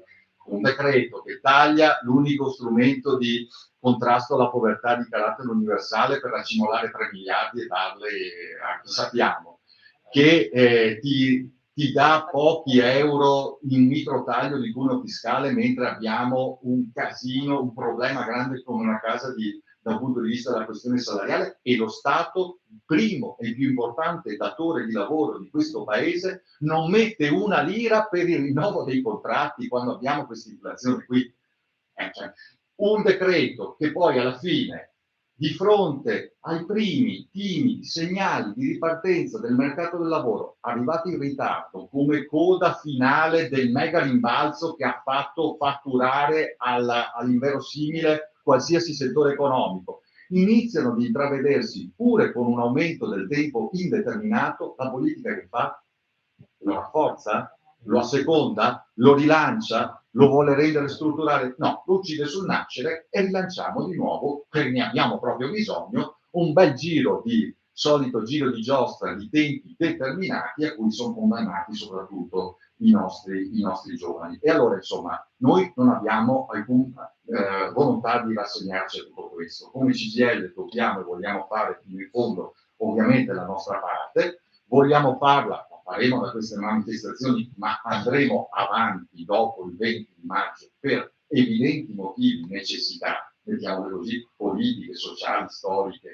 e così via, e vogliamo farla non da soli, ma in un percorso che sia il più condiviso e il più inclusivo con tutte le realtà vive della nostra società. Anche su questa questione dell'autonomia differenziata ci stiamo incontrando in queste ore, in questi giorni, insieme a Maurizio Landini, con tantissime altre associazioni, perché vogliamo lanciare una, diciamo così, battaglia a livello nazionale per contrastare qui e ora il disegno di legge Calderoli, che ormai è partito in Parlamento, e abbiamo bisogno di fare massa critica e di far convergere, a prescindere da come l'hai pensata, da che strumento hai utilizzato, da che percorso hai fatto, sul minimo comune denominatore, no, al DDL Calderoli, ci basta quello, e tutti quelli che la pensano, e sono tantissimi, perché stiamo davvero riscontrando un grande interesse, una grande sensibilità e anche una grande volontà di impegno, dalle associazioni cattoliche fino all'estrema sinistra, passando per la qualunque, adesso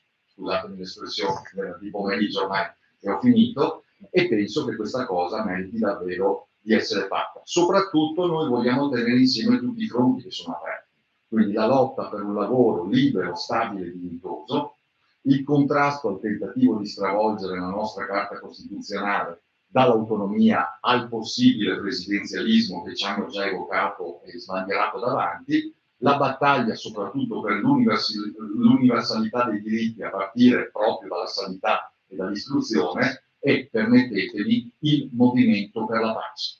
Perché la cosa più importante che noi dobbiamo affrontare in questo momento è rilanciare un movimento che ponga il tema della pace come precondizione di tutto. È la questione delle questioni.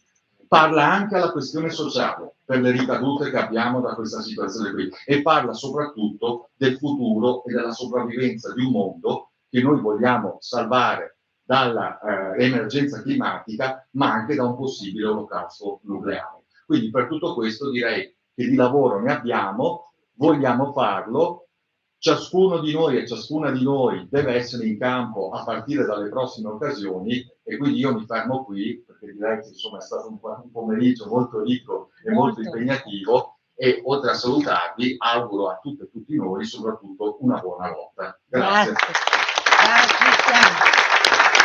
Bravo. Allora, ringrazio quelli collegati che hanno resistito, e ringrazio ovviamente questo tavolo perché i contributi sono stati veramente illuminanti, e quindi tuttavia chiedo a qualcuno in aula, qui presenti, se avessero qualche domanda o se c'è qualcosa che non hanno compreso. Noi ci siamo dati un tempo, sono le 18, però siccome abbiamo iniziato un po' tardi possiamo sforare almeno di un quarto d'ora, quindi prego Beatrice.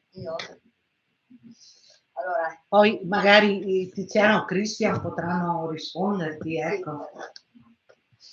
Sono delle considerazioni e poi farò una domanda finale.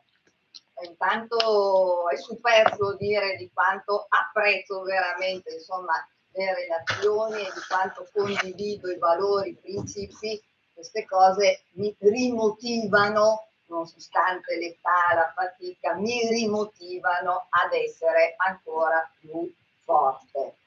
Ma devo dire che lottiamo e stiamo lottando sul territorio già da tempo, da giorni, come FLC, e questo anche con un crescendo, una maratona che sta appunto diventando molto più impegnativa, tutti i giorni con le assemblee, con primo punto all'ordine del giorno l'autonomia differenziata, perché siamo contrari, firmate per raccogliere quel 50.000 numero di appunto firme necessarie per una legge di iniziativa popolare. E allora devo darvi riscontro di come vanno queste assemblee, perché il tema, sono diciamo rassicurata e anche accetto e spero che sia davvero allargato il campo unitario anche dentro la CGIL per l'opposizione e la lotta contro l'autonomia differenziata, ma il tema è accattivante per il personale. Dobbiamo parlarci franchi, nonostante partiamo con la presentazione di dati, di fatti e di conseguenze negative di cui abbiamo certezza, vedi per esempio la formazione professionale, credo che i compagni e le compagne qua presenti possono documentarla, perché è da anni, da decenni che stanno soffrendo le conseguenze della differenziazione dei diversi modelli di formazione, del depotenziamento del contratto collettivo, eccetera, eccetera.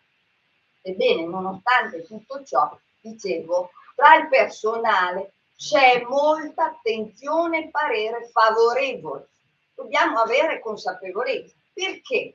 Perché si promette quello che non siamo riusciti ad ottenere con il contratto collettivo nazionale. Si risolvono dei problemi strutturali gravi che sono più organico, sono più retribuzione, sono assunzioni non farraginose, lunghe. Queste sono io non voglio smontare ovviamente quello che voglio concretamente dare conto di quello che misuriamo noi. Oltretutto, come sappiamo, avete ben appunto rappresentato, abbiamo avuto anche una partecipazione ondivaga delle organizzazioni sindacali. Siamo da soli a Verona, vi dico che siamo da soli a difendere l'autonomia differenziata. CISL ha cambiato idea diverse volte, adesso è dalla parte appunto che ritiene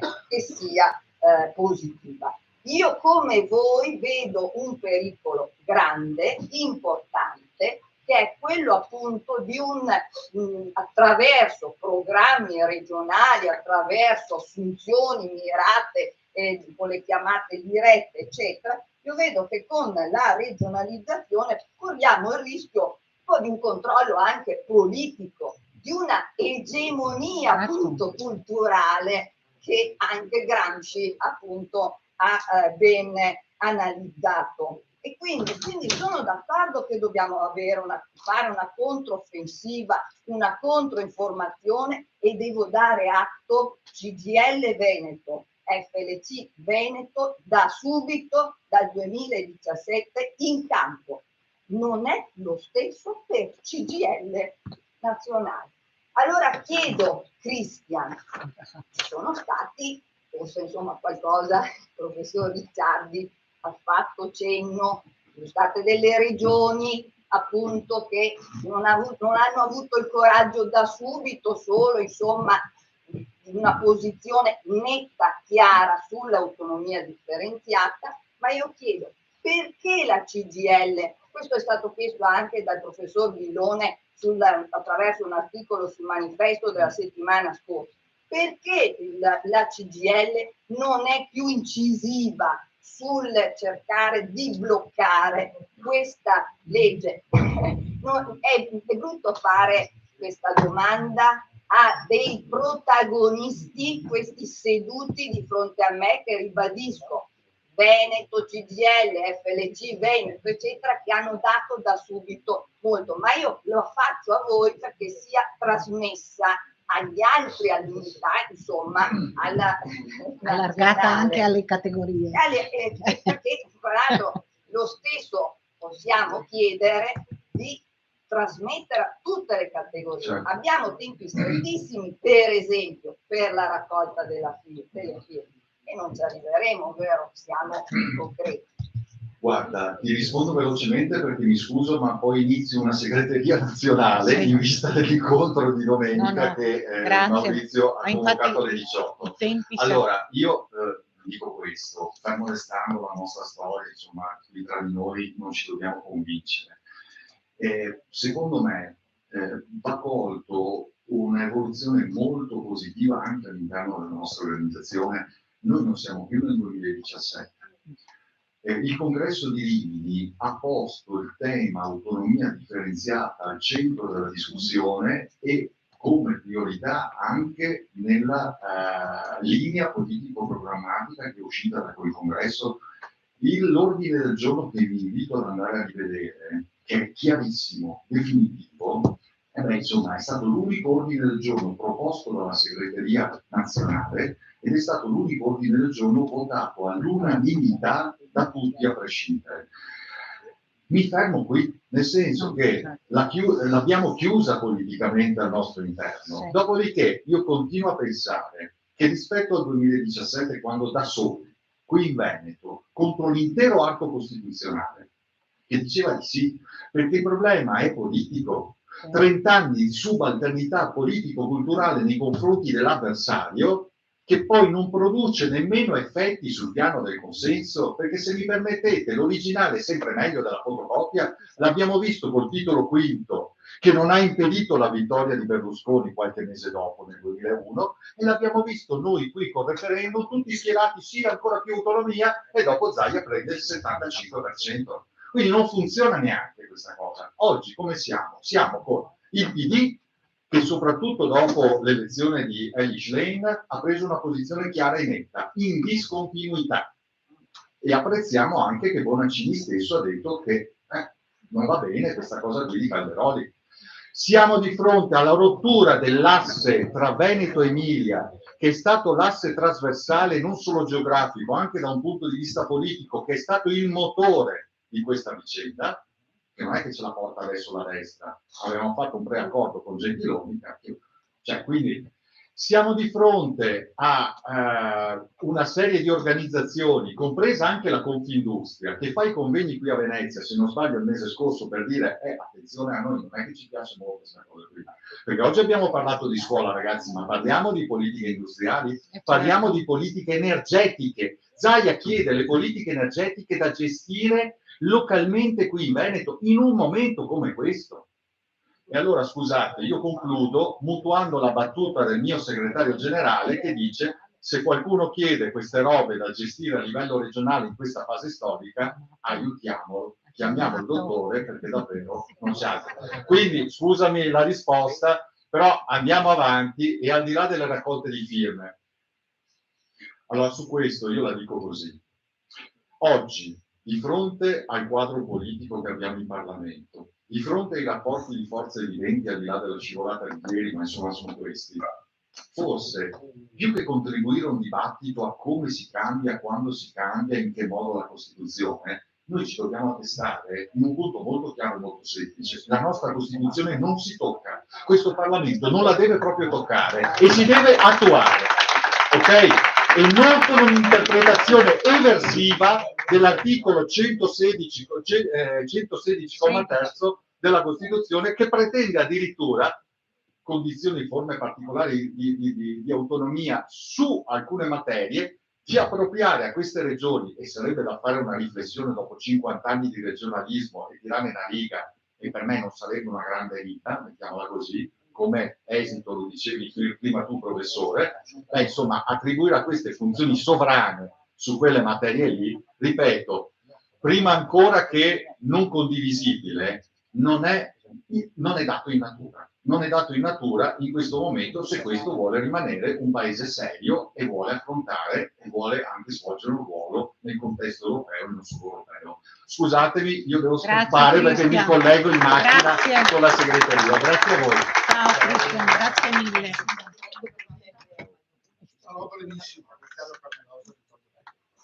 Dunque, Ciao avvocato. forse sono intruso. No, ci fa piacere vedere. Abbiamo sempre bisogno.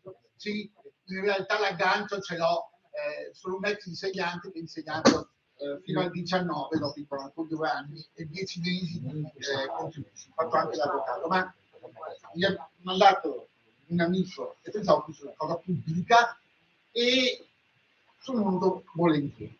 Dico subito che condivido in toto quanto illustrato dai relatori. Da esterno mi pongo un problema. Qui, nel Veneto, nelle nostre scuole, che impatto ha il discorso? Ho la sensazione che quel liberismo, quell'individualismo, quel pensare ai fatti miei, quel che va bene a me è quello che conta, abbia già permeato anche i miei ex colleghi, o la maggior parte di essi. Vedete, ho la sensazione che, posta come sa fare la destra, ha dato l'illusione, dall'illusione che siccome noi siamo i primi della classe, ecco, anche gli insegnanti del Veneto sono i primi della classe. Lui va bene per Zabatiero, eh? Sì. E questo, guardate, che purtroppo ha molta. E me lo confermano, non conoscevo chi mi ha preceduto. E in realtà è quello che ha toccato con me.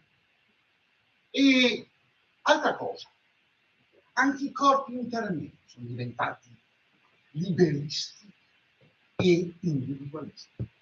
Perché è davvero paradossale che su un tema come questo tutti quelli che stanno da questa parte non remano allo stesso modo. Vedete, la destra approfitta del fatto che da questa parte ci sono i polli di Renzi. C'è poco da fare. E allora, anche se magari una parte è più battagliera dell'altra, ecco che i galli si vedono. Allora pensavo, com'è possibile? Qual è? Perché qui c'è poco da fare. Ci vuole uno strumento politico per fare in modo che quanto sacrosantamente affermato, sia sotto il profilo giuridico, sia sotto il profilo pedagogico, faccia breccia sulla pubblica opinione. Allora, è vero, ha ragione quello che ha detto il signor Alvise alla fine. Probabilmente, se non si parte proprio dal singolo tema dell'autonomia differenziata, ma si parte dalla base, cioè dal non toccare la Costituzione. Tra l'altro siamo nel periodo giusto. Il nostro capo dello Stato ha chiaramente parlato del primato della Costituzione e della Costituzione. Probabilmente, se il grimaldello da noi usato è non toccate la Costituzione, perché vedete, talvolta anche organizzazioni come i sindacati, come si può dire, hanno una visione solo nel proprio campo, ma al di là del tema di oggi, guardate, e se non combattiamo prima la prova, no? L'aspetto che è la madre di tutte le battaglie deve essere il non toccare dal pubblico parlamentare. Perché vedete, come con un carciofo, tolgono una foglia alla volta e noi rimaniamo col mano. Vedete, e finisco che so.